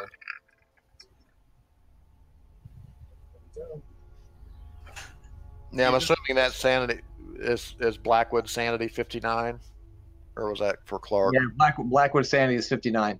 Okay, so Blackwood failed. So now roll for Clark. Okay. That's very bad. That is bad. You guys are getting a very close look at these things. Clark makes it. Oh, good. Yeah, Clark made that one, Clark. Perhaps he just doesn't quite believe it. All right, so Clark takes 1. The rest of you take 1d8. Ooh. Oh, yeah, man. Ouch. So for Torrance, Jean-Luc, and William roll 1d8. You guys all this? Yes. Jean-Luc takes 1. Yes. Oh, Torrance takes 6. Takes a drag off one of his claws. Bear's clutching the morphine case, getting ready to. Yeah, you may hear a scream here in a moment. Oh, William takes 8. Oh, shiza. Blackwood, man. Yeah, you're the one who made it. You took 1 point, but Lee only took 1.2. Blackwood took 8. Ouch. All right, so deduct that from your sanity total for William and Torrance. Both of you are going to suffer a bout of madness unless you can fail an idea roll. So Torrance, make an intelligence check. Try to fail it. Yeah.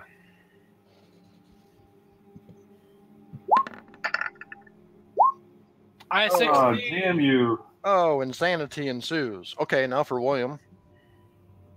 What'd I get? I think I failed, didn't I? Oh, Yeah. Oh, you failed. You rolled a 98. Good job. Yeah. I am so smart. SMRT. So what that kind of represents, Tom, is William is not really fully comprehending what he's saying here. He thinks it may be some kind of trick of this, like maybe it was part of the movie or something. You're kind of valid. You're trying to figure out, like, well, let's just say that you're not accepting what you're saying.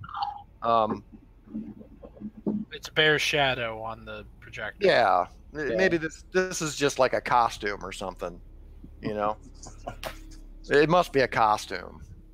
Was this like William turns his head and says to Jean-Luc, "Is this supposed to be like a scary movie or a horror movie?"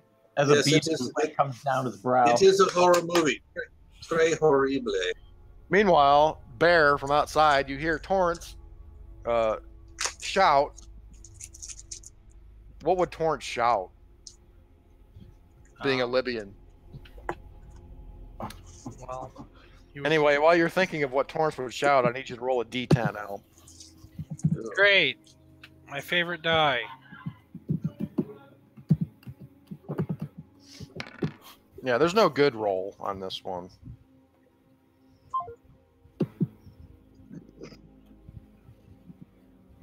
Okay. I rolled a 4 there, Dad. Okay. So, Torrance, you're going to suffer severe paranoia for a little while here. And I think the way we're going to translate that is that you suddenly realize that whatever was affecting the production of this film, we're certainly not spirits of Indians. We're certainly not any kind of ghostly forms or spirits. And worse, they're still here. I take like out that. my... But they are in fact monsters. And there we go. That's what I yell. suddenly I realize scream, "They're still here!" And I take out my shotgun, my Tommy gun in my other hand, and I'm like crazily staring around. I think you should say Led El Kakba, which means son of a bitch in Arabic. No, you feel they could be in the room right now. Yeah, I'm frantically pointing my guns all over the place, and people are ducking. Right. So Torrance stands up out of his chair, grabs the fucking Thompson, chambers around, and you can see his eyes are wide, and he's looking, at the door. I do a full 360 with it, "Where are you?" Yeah, he points at all of you, as he's twirling around with this loaded submachine gun in his hand, spinning around. I'm looking through one of the other lenses, and I'm saying, I'm looking to see if I see anything in there, and I'm telling him there's nothing here, unless I see something. Do I see something? There's something. You're looking through the narrow end. Yes. Okay. Actually, with the lights, it's dark in here except for the light from the projector. That is now, the film is now flapping, in the projector, flap, flap, flap, flap, flap, flap, flap, flap. So it's just white light on the wall. So you pick up one of the lenses, Tom, and you're looking, You're looking. You don't see any black, blobby, rubbery shapes. You don't see any shadows. You don't see anything. It's kind of hard to see, though. It's like is it like a strobe light in here? I tell Torrance to guard the door. I'm like, guard the door, Torrance. All right, Torrance. Jean-Luc says, Torrance, guard the door. Torrance, you open up with the Thompson submachine gun on the door. and it's like fucking deafening, okay? Okay, there's fucking brass. There's brass flying the fucking door. Now it's like a strobe light going off in here, Alex. You're just watching this in disbelief. So Torrance, you just pulverize the fucking door and most of the fucking wall that it's attached to with the 50-round drum magazine. I don't have. And let's take it. I wasn't aiming. You don't have. Where was Bear? He was outside, wasn't he? Oh yeah, he's outside, isn't he? I am. Uh-oh. I wasn't standing directly outside the door. I was walking up and down the hall, checking things out. Walking up and down the square. Oh my God. Okay. Yeah, we're not going to do that to you, Bear. But Bear, you hear Torrance shout from inside, and then you hear the eruption of submachine gun fire. And all I can think to myself is, thank God I didn't watch that movie. Yeah, and you can hear the bullets like whizzing through the air by you. You can see the door in the hallway is just being like ripped apart by these fucking slugs. And Torrance, you don't let go of the trigger until it clicks, and you just fired like 50 rounds out of the submachine gun, just pulverized the fucking door. And then I throw my gun down onto the floor, and I look you right in the eye, Lee. Did I get it? I say, well, maybe guard doesn't mean empty your 50-round drum into the door, but yeah, sure, you got it, man. And then Torrance reaches down and picks up his shotgun. And I just... And he cocks it.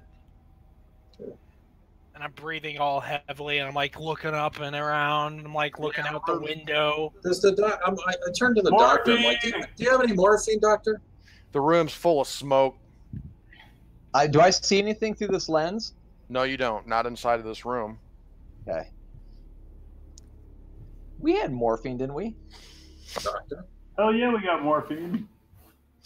No, we give Torrance a little shoot, a little shot. Relax, Torrance. As this is all going down, I'm videotaping it all. All right. He's what? He's taking pictures of everything. All right. Yeah, so you're setting up your camera as you're jumping for cover. Well, okay, you jump for cover, and then, the Thompson runs out of bullets, and you're like, oh, man, I got to get a picture of this. Grandpa, what's this picture? And you start setting up your camera. My dear friend Torrance shot Bear in the head. Nearly. All right, and here let's take just a quick few-minute break here, guys. Okay. All right. Bathroom break. That was almost bathroom break. All right. All right. So Sam, did you hear all that?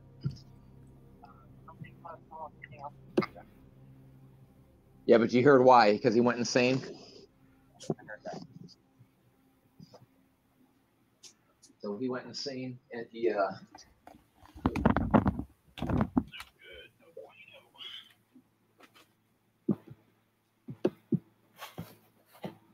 Exactly. So my guys were looking through the... I didn't see anything.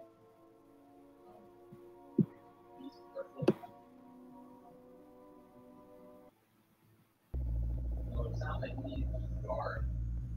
We can do it with this lens.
noise, man.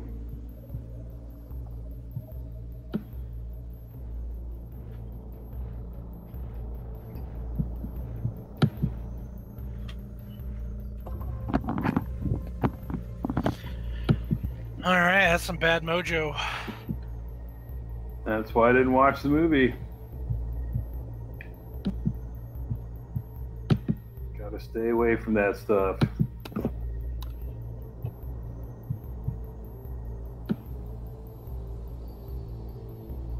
Don't you want to know?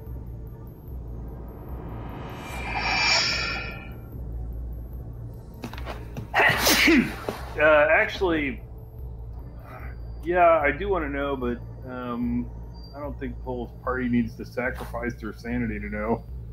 You know what I mean? From a tactical standpoint, and like a meta gaming standpoint, yeah. But would you really believe it? I mean, Bear's been through enough stuff, man. I've seen the worm guy come after. I've seen the tentacles come out of the mountain. I mean, he's been through, you know, multiplying. He almost died last time when I wasn't there. You know, he's seen enough to know. Maybe one of my other more green characters would be like, yeah, sit down and watch the movie, but not Bear. Bear's like, yeah, I know we're up against evil. We just need to figure out how to kill it at this stage, you know? I imagine Bear, too, and not to like stereotype or anything, being a Native American, he might have a little bit of a superstition thing, too. Plus the feeling that he started getting when he entered the canyon is a little unnerving as well. It's like it's like this almost sense of foreboding doom kind of a thing that you're getting. And also, you know, at this stage, he's pretty convinced all those superstitions are right. Yes. Yes, they're not superstitions at all. No, they're accurate as hell. There's bad mojo in this valley. Bad mojo. Bad mojo.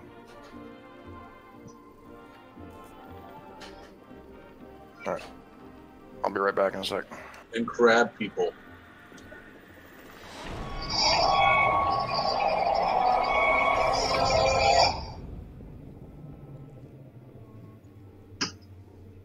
All right, I'm back, Sam. We're back, guys. And I think Dad just left.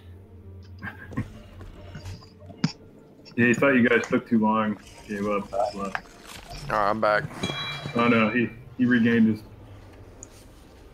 All right, everyone's back now. So. All right, so not too long afterwards, there, Alex Torrance, you kind of snap out of it, and you realize, Thank like, God for that. Yeah, you just kind of realize, like, you know, you just kind of lost control of everything there for a moment. But, and of course, you know, the reel is still kind of flapping, and it's kind of dark in here except for the projector light.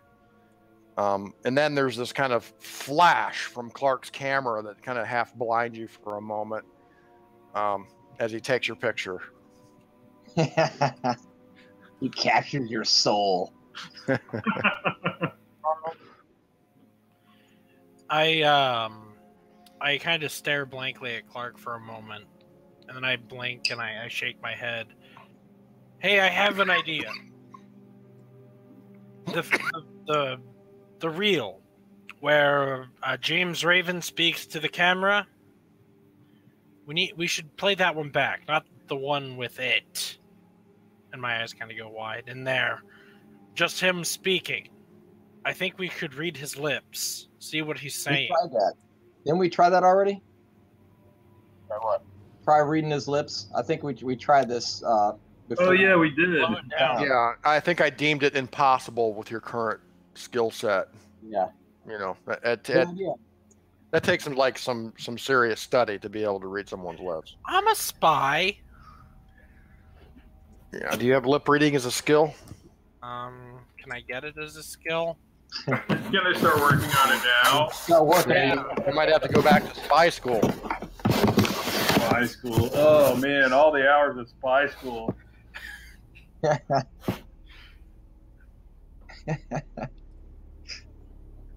All right. Well, here's what we're gonna do. We're gonna be on watch all the time, and we're gonna be constantly looking through the lens to see if we can see anything sneak up on us via the lens.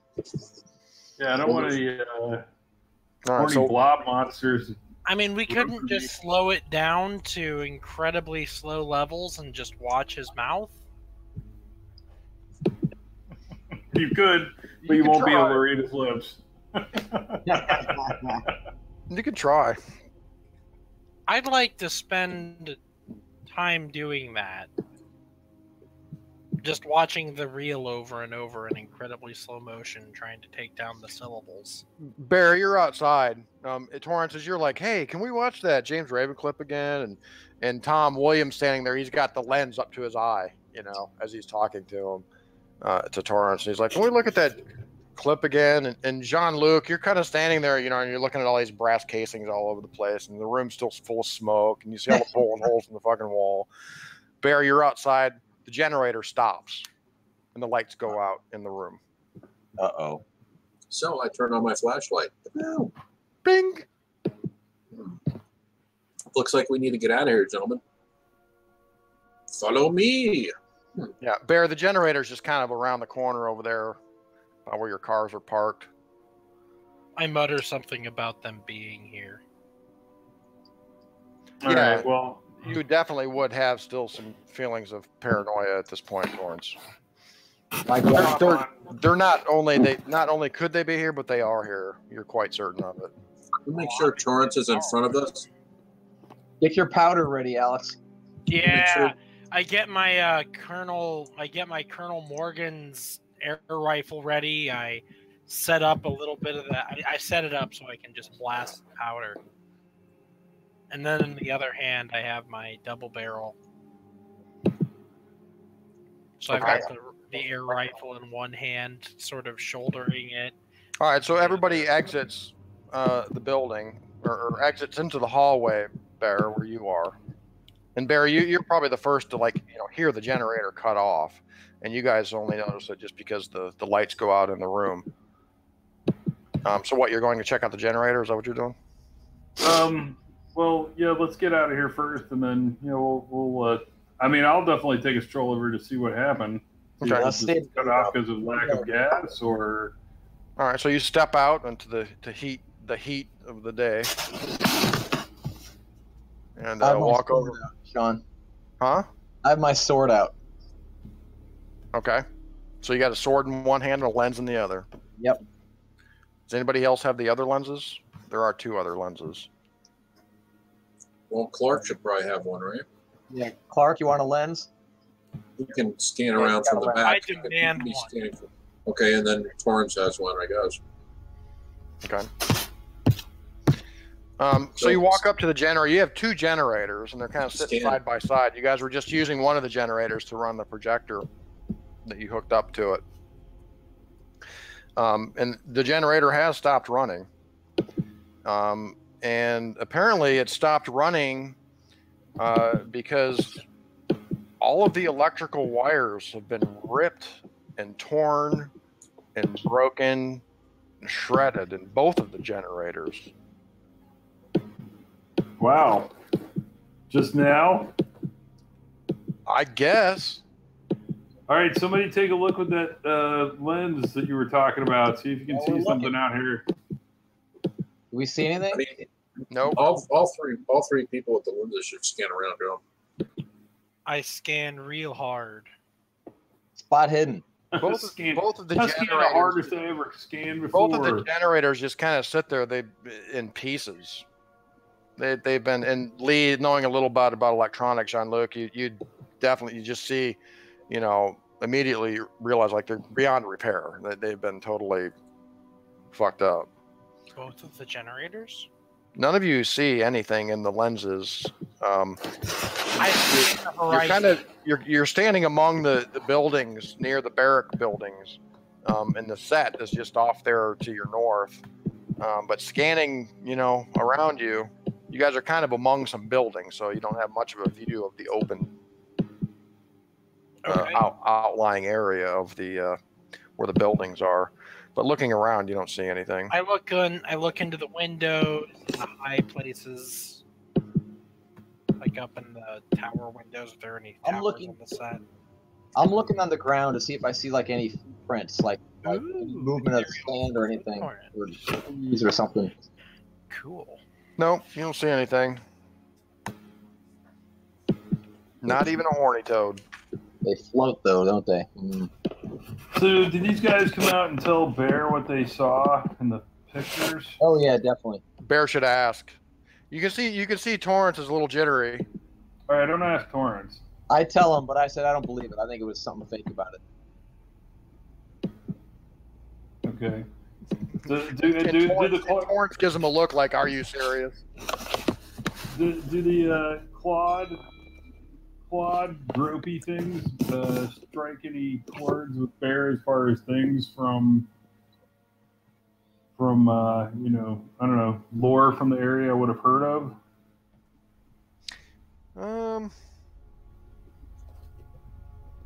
Not really. Probably the closest thing that may kind of strike a chord with you are the skinwalker legends of the Western Indian tribes, sort of nature spirits. But again, those are superstitions. Which I totally believe. Yeah.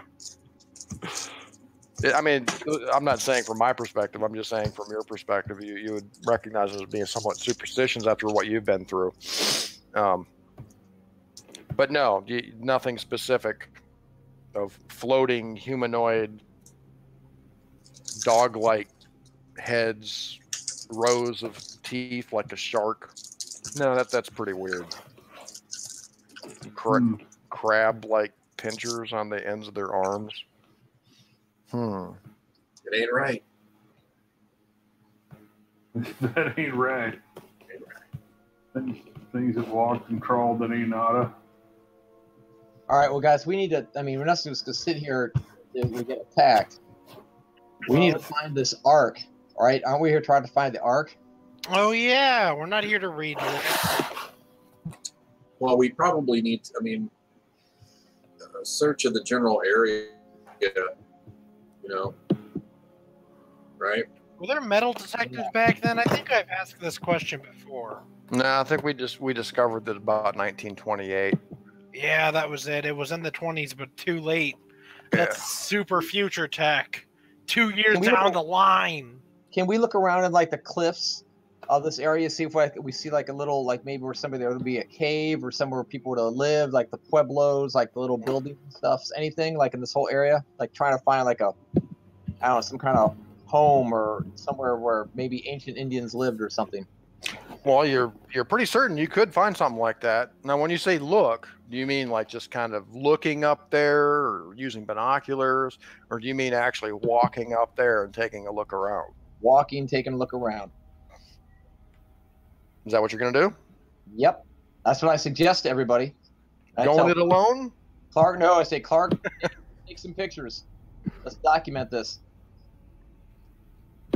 We're not going to let you go alone. So have we examined the set enough? You said there, Sam? Yeah, I think we should keep on with the set. Yeah, honestly, there's really not much to examine among the set. They're propped up walls, Gotcha. with just tatters of, cloth material. There's not really much there. And as far as the barracks buildings and the outbuildings there, they're pretty much barren. Everything has been removed, more or less. So, Tom, except for some of those crates you found in the equipment shack. Right. So, Tom, what we could do is we could take a little walk around the perimeter of the crater and kind of look up and see, and if not, maybe we can get on a higher vantage point and look around. Yeah, definitely. So do like a little perimeter of the crater and see if there's any paths or any notice that's off or on. Okay. Well, you guys can you guys show me on the map like where you want to start looking? Yeah, give us a pin. Give me a general idea: north, south, east, west. Give us a pin, like there you go. That was fine. Did you mark that, Tom? Yeah. Somebody marked it. I just marked it. I think I can give you a pin. Here we go. Yeah, there we go. Sweet. Can you give us control of that pen? I think you do have control since I put it on the objects and tokens layer. I don't have it. I made it bigger, but it doesn't move. Oh, here we go. Okay. There you go. Oh, now I can. Cool. Right here. Okay. So you guys are kind of gearing up, and you're going to walk up there. I mean, it's like I said, it's only, you know, actually 600-700 feet away from the set. Make it right here instead. Yeah, in the mountains. Okay. Or the crater teeth. All right, that's about a quarter mile or so. So you guys going to walk out there? Yeah. Okay. Actually, do you want to like go around the edge this way to get to it? Well, we can start right there where you have the pin, and then we can move around the perimeter. All right. Right. It just means we have to walk across the open. What do you call it? Are we going to walk? Why doesn't this work? Just walk around the perimeter. Yeah, let's. We'll go up to where the pin is first. We'll look around there, and then we'll walk around whichever way you want to go. Oh, part of our survival gear, flags to mark where we've been, right, and where we started and stuff, so we can easily find our way back. Bear can track that. He won't let us get lost. Yeah, but I know, but it'd be useful to just stick flags in the ground so we can follow a path back in case there's like timey-wimey Blair Witch stuff going on. Timey-wimey Blair Witch? Yeah, you know how like in Blair Witch they just went due west the entire movie, but always ended up going in circles because of the witch. Because witch. The witch. Yeah. All right, so Torrance gets his flags out. We go to the pin, he gets his flags. Look, it's happened to me, man. Yeah, he's got a whole stack of like surveying flags. I think I can feel some semaphore about to come on. All right, so as you guys are exploring, you're walking along the edge here. Let me see. Everybody give me a spot hidden. Why not? Woohoo, spot hidden. I'm decent at that. I got that skill. I'm real bad at that skill. Holy cow. You guys are better than me. And I'm a spy. Dope. Those are really high rolls. Sam, you got spot hidden. Sam made it. Yeah, I don't have spot hidden. Well, I'm just kidding. And Blackwood. Yeah, roll for Blackwood too. God, man, some really bad rolls. Sam's made some good rolls. You know what I'm doing? Exactly. All right, so Clark. Good job, Clark. You guys get to you guys get up here, okay? And you guys are looking, and Tom, Blackwood's got his lens. He's looking through his lens. He's checking his lens like every 5 or 10 seconds. He's looking through his lens. Clark, with your binoculars, you see up around here, up towards the crest of this hill up here. I don't know, you can't see the screen, but right up in this area, you see what appears to be in your binoculars a jumbled set of small adobe structures. Yeah, man. In a narrow cleft to one side of the wash up there in that little jagged hill up there. Do they appear to be recent? No, they're ancient. No, they look like ruins. That's where we're heading, my man. We're in full Cthulhu gear, heading out. Full Cthulhu gear and aprons. Deep into the ruins we go. Dynamite protocol is in full effect. I get my dynamite sticks. With dynamite protocol, do we need to have Sean reread the dynamite rules? Yeah, shall I? And remember, you should. Remember the throw skill. If you're trying to throw it, remember. Otherwise, you need to plan it. Yeah. Oh, hold on. Sammy's asking for a better gun. All he has is a pistol. He's worried. I thought you were taking pictures. I am, but like I can put But now I'm thinking maybe trigger. I take a picture, All right. Do we have an extra gun for Sam? Well, he also what's he got skills in for firearms? Hold on, let me look. He's got reloaded by mistake there. Sorry about that. 45 pistol and a Bowie knife. Thomas, does he have a rifle, shotgun, or pistol? Or is he good with handguns or rifles? Firearms. Wait, firearms. He's got a 45. And handgun 45. Yeah, handgun 45. It's from the old war days. What's his throw skill, Tom? Throw is a 20. Okay, never mind. Okay, so he just needs another. Your best weapon is your handgun. That and your ability to take pictures. What's his fight brawl? His brawl is 35. Okay. So Sammy, you can shoot the gun at the last. If it's last call. Well, here the bus dying, I think. Well, he's got one pistol. Bear will give him his 45 revolver, so he's got two pistols, so he doesn't have to stop to reload. He can just pull the next pistol. All right, there you go, Sam. You got two guns. You got two 45s. And like short of that, I think like the Punisher. Let's also give him a shotgun. Yeah, I've got the Thompson and I've got the air rifle. I don't need the sawed-off, and you don't need good skill in a sawed-off to shoot something at point-blank range. Yeah, so last line of defense, some all right, bug-eyed weirdos on top of you trying to grope you like the film. So speaking of the Theron Mark Society manual, I will grant you your wish in a moment here, Kyle. But I should point out that some among you have had encounters with beings. Right. Fire. So I just wanted to remind you guys that it's well known that many of these creatures, monsters, whatever you want to call them, are often not even affected by firearms. Right.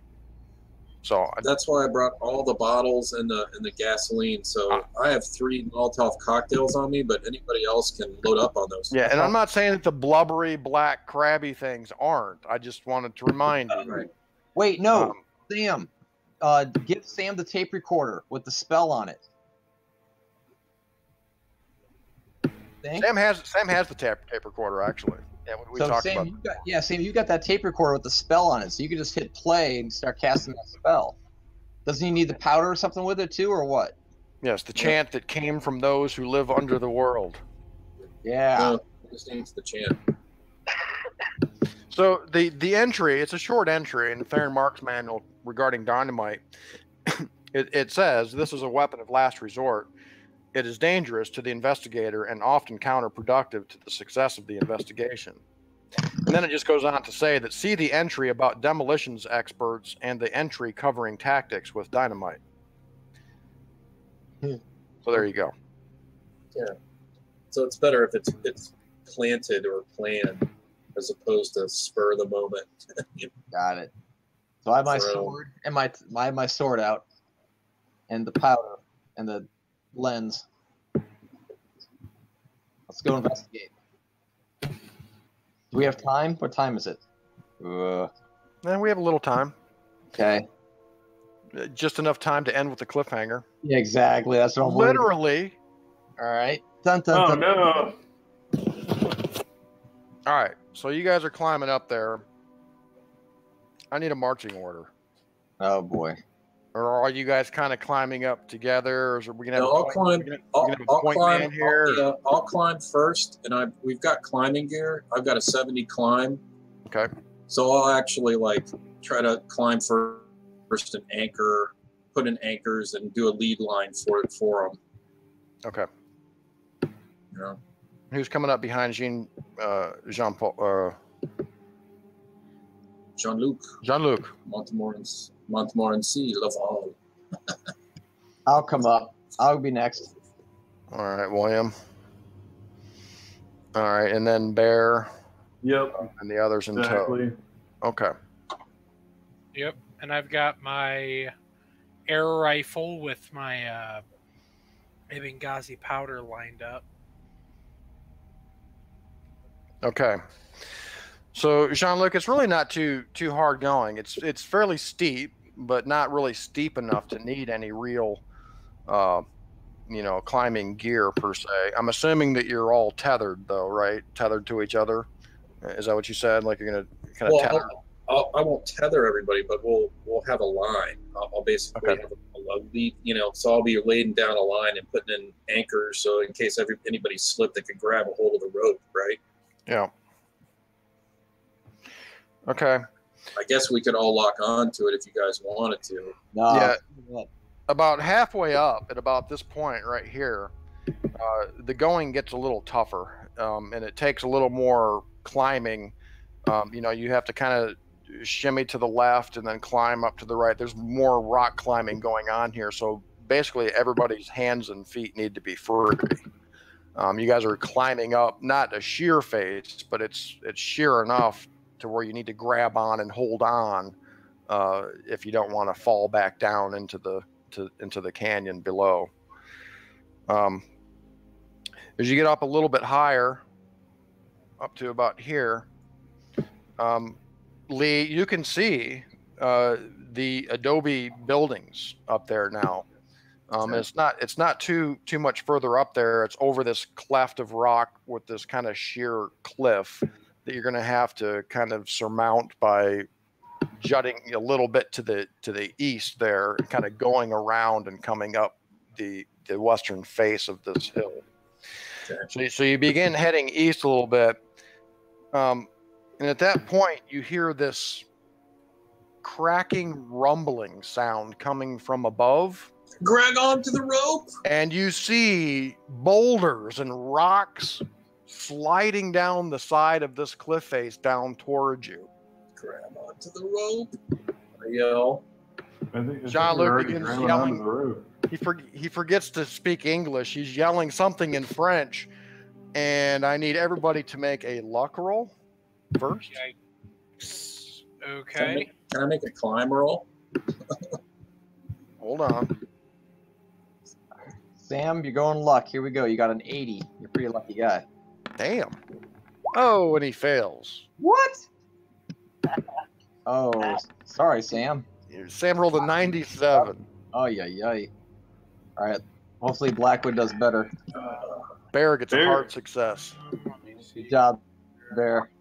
Thank you. Ooh, Blackwood. I make it. I got a 13. Nice work. I think. What is that? No, that's a medium success or whatever. All right. I got 2 points. I got really lucky. I got a 7. Woo! Wow. Yeah, man. All right. So here's what I need for those who failed. Clark. A lot. Let's see, who else failed? Clark, Jean-Luc. Can't I use my climb skill? And it's going to be kind of hard to climb away from these rocks coming down at you, Lee. Hold on. Gotcha. So everybody made it except for Jean-Luc and Clark. Is that right? Yeah. Okay. So I need dodge rolls from Jean-Luc and Clark.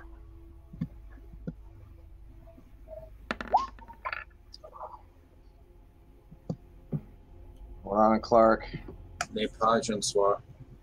Clark. I guess I could burn luck points, but man, it'd be a lot of luck to burn.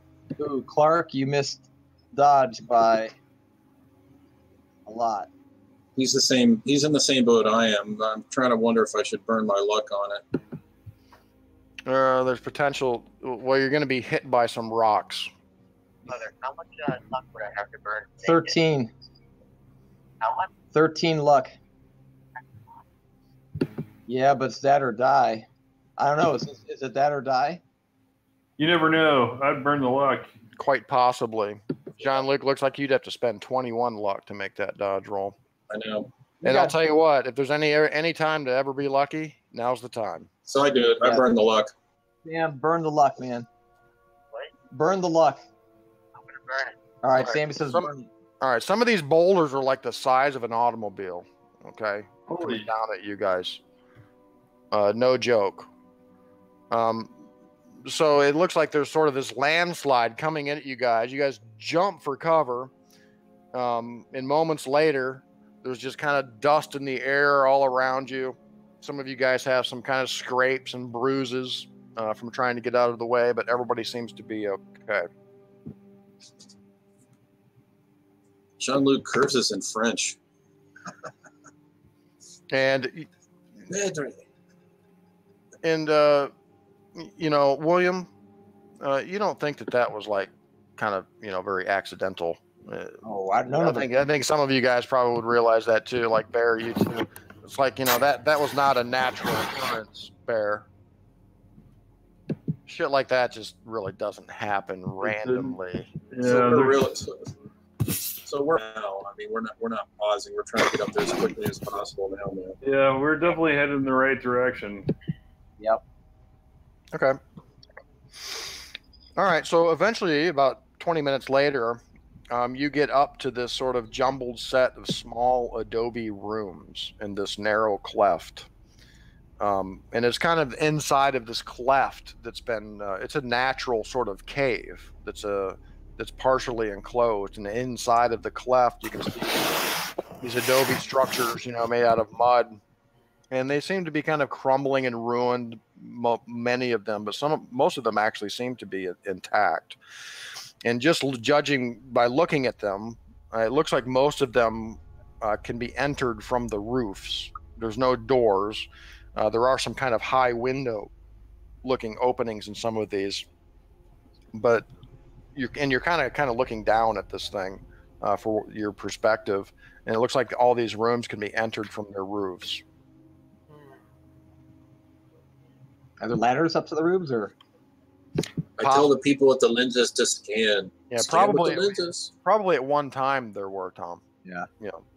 Yeah, definitely doing the same with the lenses. You're not seeing anything.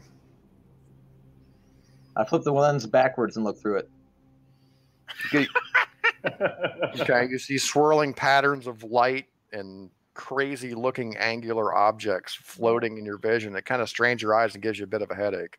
See, we were doing it wrong the whole time. Maybe it's time we burn some powder and see these guys. Maybe they're surrounding us. I don't know. So what's the layout of the Adobe hut, Sean? Is there any different structure or anything that looks unique?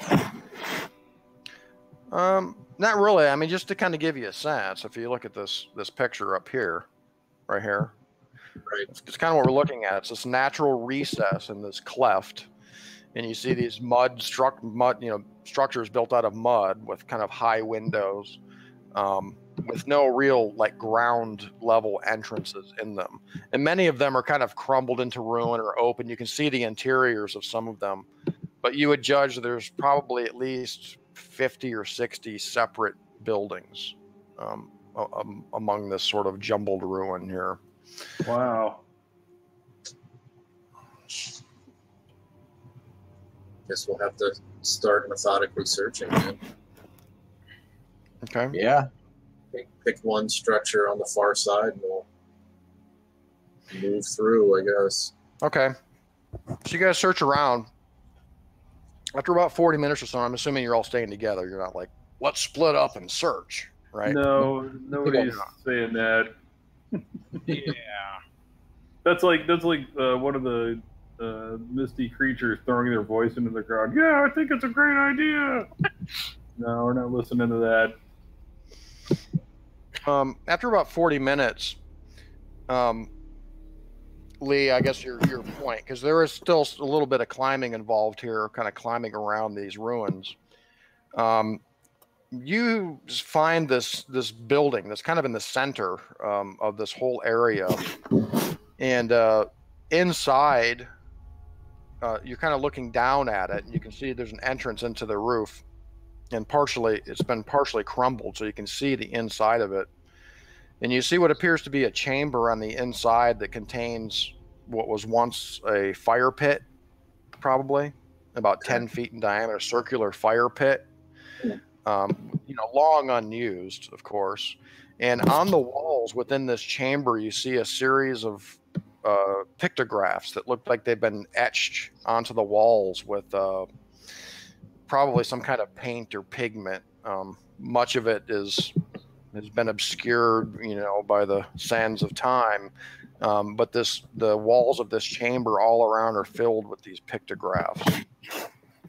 So I'll alert the party to this, and I think definitely need to take pictures of the pictographs, and we should probably search this area here, man.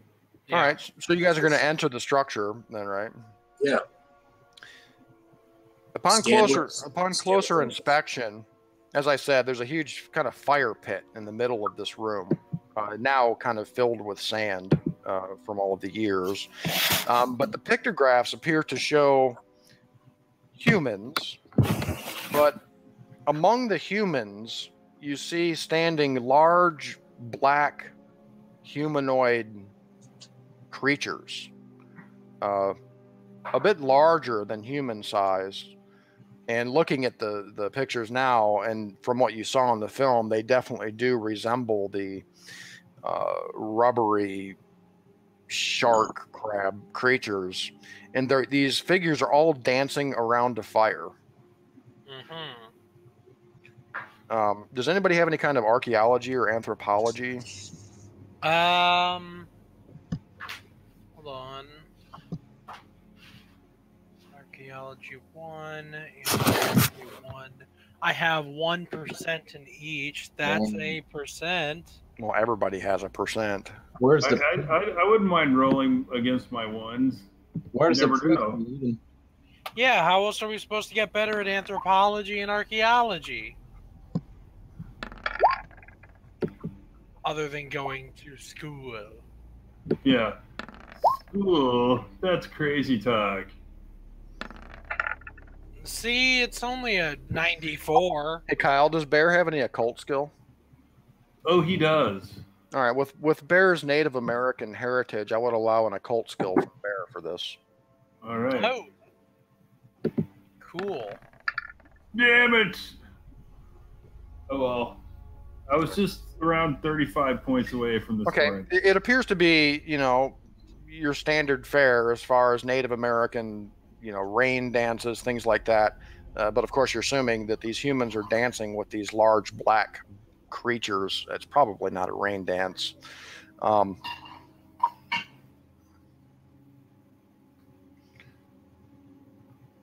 Yeah. It shows them. Okay, so they were dancing around a fire. Dancing around a fire. Yes, it appears to be like a fire pit, very similar to the fire pit in this room. So we'll go over to the fire pit, man, and look around the edges and dig through it. It looks at one time like it was fairly deep, maybe 3 or 4 feet deep, but sand has kind of partially filled it up. So we'll move the sand, I guess, right? Yeah, and start pulling it back. Yeah. Okay. So everybody's digging? Yes. Yeah, we'll see if we can't find any, except for Clark, he's taking pictures. Maybe they did some kind of ceremony or something. All right. Can we do a general spot hidden in here, or no? As you guys are digging, you get just about a foot, maybe 2 down. William, Tom, you come across something down buried under there. It looks like a box or something. So you begin digging even more frantically, and you uncover a small leather-bound box. Ooh. It looks very old, probably from the 1800s. Sammy takes pictures, he says. Okay. All right. The box has sort of a iron latch on it. Is it locked? Doesn't appear to be. I mean, you're gonna have to pull the box out, to open it. I pull the box out. Okay. And open it. Okay, you guys ready? I'm going to open this. Yeah. You open the box, and the box is full of yellowing papers. And on the papers appear to be handwriting.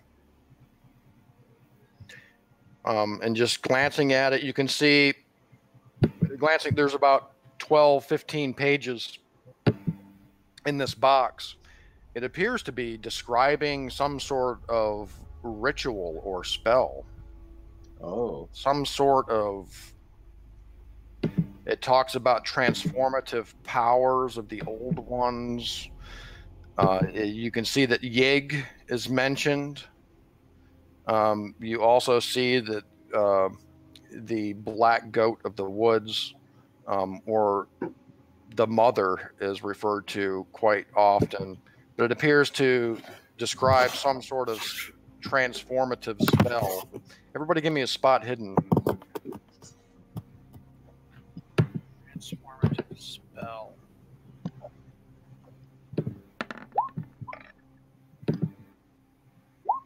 Damn. I'm telling you, I'm not blind. I just act like it. I fool the feds. All right, Lee, you can check that. Jean-Luc, you notice down in the pit where William pulled the box out of, you see down below there's a sort of mix of sand and ashes. You notice what appears to be part of a carved stone slab buried down there in the ashes and sand. So I pointed out to everyone, I'm like, look, keep digging. There's a slab down here. So William, you're down there nearby and you look, and indeed you can see just the corner of what appears to be a stone slab jutting up out of the ashes and sand.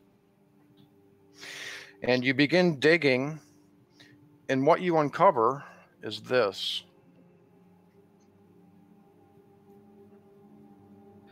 It's a representation of it, mind you, but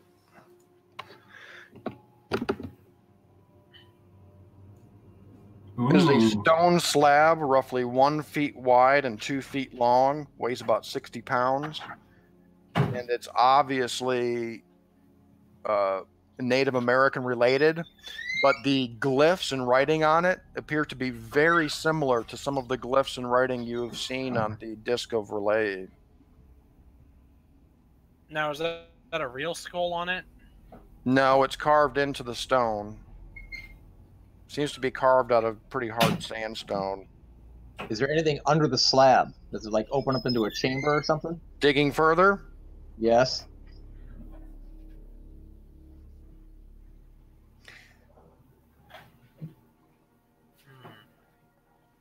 And Bear, do you recognize any of these symbols? Anything like a warning or anything? Lots of snake symbols on there, man. Yeah. Lots of symbols of Yig. Yeah. So digging down even further, William, you come across some other things that seem to have been buried beneath this stone slab. Yeah. 6 ugly Kachina dolls. Oh no. They appear to be like ceremonial figures carved from stone and decorated with semi-precious stones. And Bear, you would immediately recognize them for what they are. The Kachina dolls are ceremonial doll-like figures that the Hopi tribe and other tribes used. I guess you could sort of relate them, to like voodoo dolls in the voodoo religions. They tend to correspond either to human spirits or ancestral spirits. Aren't they items of worship too? Yes.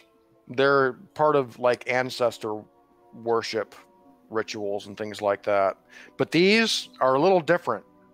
They're very ugly looking and unusual. You've seen examples of some of the Hopi's Kachina dolls, but these are quite different. These don't look anything like what the Hopi would make or anything. You're assuming that they were probably made by the Hotek Indians. And they seem very kind of vile and ugly looking. Burn them. And there are 6 of them. How many of there are of us? 6. Present? 6.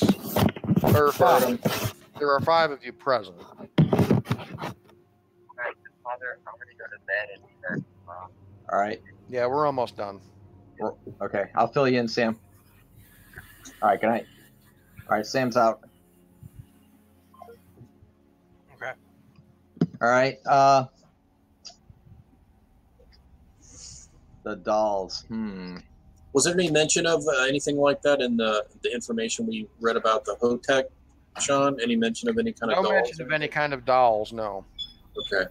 And actually, we'll just end the session now. We're 10 minutes over. I'll give you guys a week to think about it. Okay. Demon dolls in the desert. How heavy is this slab, Sean? It's about 60 pounds, I think. Okay, so we can remove it, no problem. Okay. That's right. We just hand that to Blackwood. Here, you carried a giant gold stone. Carry this. You got it. Yeah, I mean, the picture I'm showing you guys here of it's sort of a fanciful representation of it. But as I said, it's only about 1 foot wide and 2 feet long, so it's not that big, but it's fairly heavy, about 60 pounds. And judging by the looks of it, you think that you may have found the Arc of Vlactos. Well, that was easy. Wow. Man. Excellent. Blackwood, you talk about finding the Arc of Vlactos and going to the hills, almost get hit with some car-sized boulders, and bang, we find it. Right. Yeah, you guys survived the boulders. I was happy about that. Didn't really want anybody to die tonight after last session. But came close. Luckily, you guys had some luck points. Jean-Luc had to take a pretty big luck hit on that to survive. But I believe that would have been about 4d6 damage. So that was a good call. No thanks, man. Yeah. All right, so I'll set the next session for. Are Thursdays generally still good for you guys, or? Actually, I was gonna say next week, Wednesday might be better for me because Thursday we're gonna be driving up to go see those maniacs in Kentucky. Yeah. Lee, brace yourself, and then we might be. I know we're gonna be there the night of the 11th for sure. 12th. We could be back on the road. I'm not sure. So okay, so you're saying you could definitely play on Wednesday, but probably not Thursday. Wednesday's much more possible than Thursday. Thursday's maybe not. I don't know. But Wednesday we're going to definitely be in one solid spot. I could probably get on. What about everybody else? Any preference? I'm going to do Wednesday or Thursday. Yeah, that's fine. Wednesday would probably be. I mean, I always prefer Thursdays, but I can do Wednesday. Yeah. We're gonna try to stick with Thursdays, but if we have to play Wednesday every now and then to accommodate, I can do that. that's fine. All right. Well, we'll pencil it in for Wednesday then. Yeah, this damn summer vacation. These kids. Oh, I know. It's summertime. I know. Unbelievable. I mean, I don't expect everybody to make every session. It ain't no thing. So, all right. Well, I'll set it for next Wednesday then. Cool. Awesome. Right. We'll see you Good guys night, then. man. Awesome one. Have a good week. Yep. Good night. Thanks, man. Thanks, guys. All right, guys. Good night. Great game.